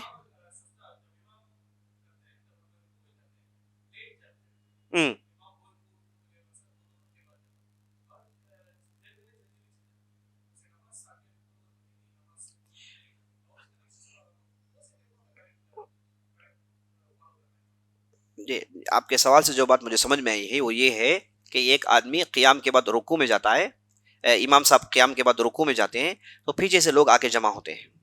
جو جمع ہوتے ہیں امام کے ساتھ رکوع میں جمع ہوتے ہیں. اب رکوع میں جمع ہونے کے بعد فوراً امام کھڑے ہو گئے تو ان کا رکوع چلے گا یا نہیں چلے گا؟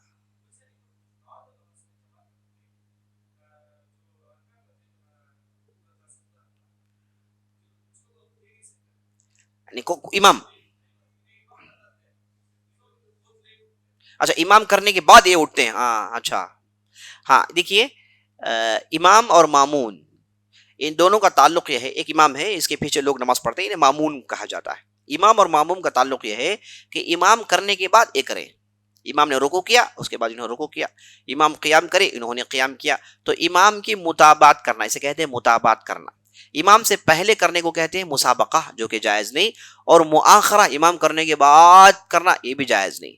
تو امام کرنے کے فوراً بعد کرنا چاہیے. اگر امام سجدے میں گئے اور سجدے میں امام رہے اور امام کے ساتھ انہوں نے رہا اور امام سجدے سے اٹھ گئے تو انہیں فوراً اٹھنا چاہیے. تاخیر کرنا یہ سنت کے خلاف ہے، یہ سنت کے خلاف ہے. نعم.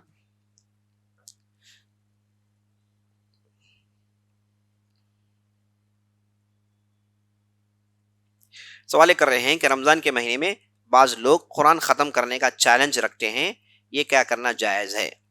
دیکھیے، کار خیر میں آپس میں مقابلہ کرنا یہ جائز ہے. وسارعوا الی مغفرۃ من ربکم وجنۃ عرضها السماوات، دوسری آیت میں وسابقوا، یعنی سارعو و سابقو آپس میں مقابلہ کرنے کو کہتے ہیں، ایک دوسرے کے لیے سبقت لے جانے پر، ایک دوسرے پر سبقت لے جانے پر مقابلہ کرتے ہیں، میچ کرتے ہیں. ایسا کرنا بالکل جائز ہے، ایسا کرنا بالکل جائز ہے. کار خیر میں ایک دوسرے کے آگے بڑھنے کی کوشش کرنا بالکل جائز ہے، لیکن یہ کار خیر کا جذبہ ہو. بعض وقت یہ جھگڑے میں بدل جاتا ہے، بعض وقت یہ حسد میں تبدیل ہو جاتا ہے. ایسا نہ ہو. کار خیر کا جذبہ رکھتے ہوئے یہ کار خیر میں ایک دوسرے پر سبقت لینا چاہتے ہیں، یہ بالکل جائز ہے، بلکہ کرنا چاہیے، جس سے اچھے کام زیادہ ہوتے ہیں انشاءاللہ.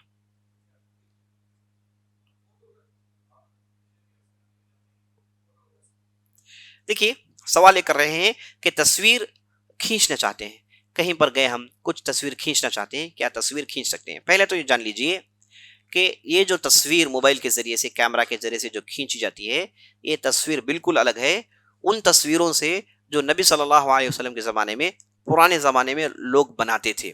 پرانے زمانے میں لوگ تصویر بناتے تھے، اسے کھودتے تھے، اس کے آنکھ پیر سب بناتے تھے.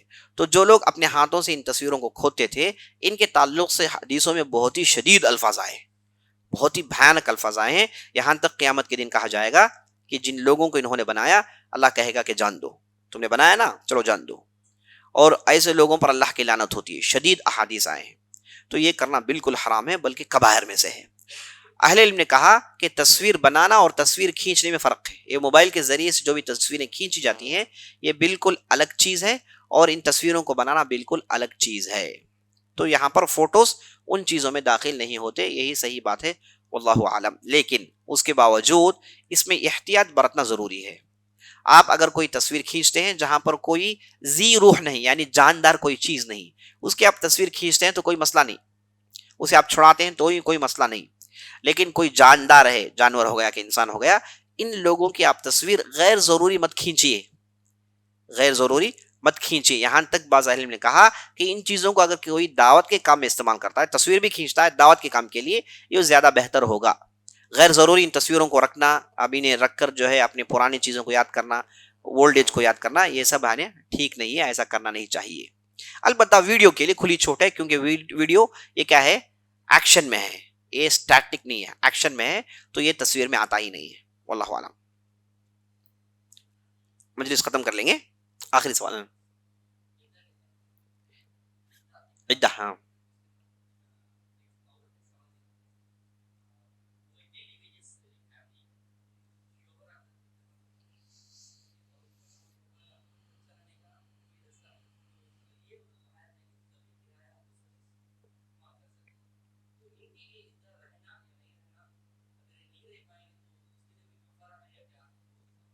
سوال یہ کر رہے ہیں کہ ایک عورت تھی، ان کی شوہر وفات پا گئے، یا ہاں شوہر وفات پا گئے، تو ایسی صورت میں اسلام کے روح سے انہیں عدت رکھنی ہوتی ہے، انہیں عدت رکھنی ہوتی ہے 4 مہینے 10 دن.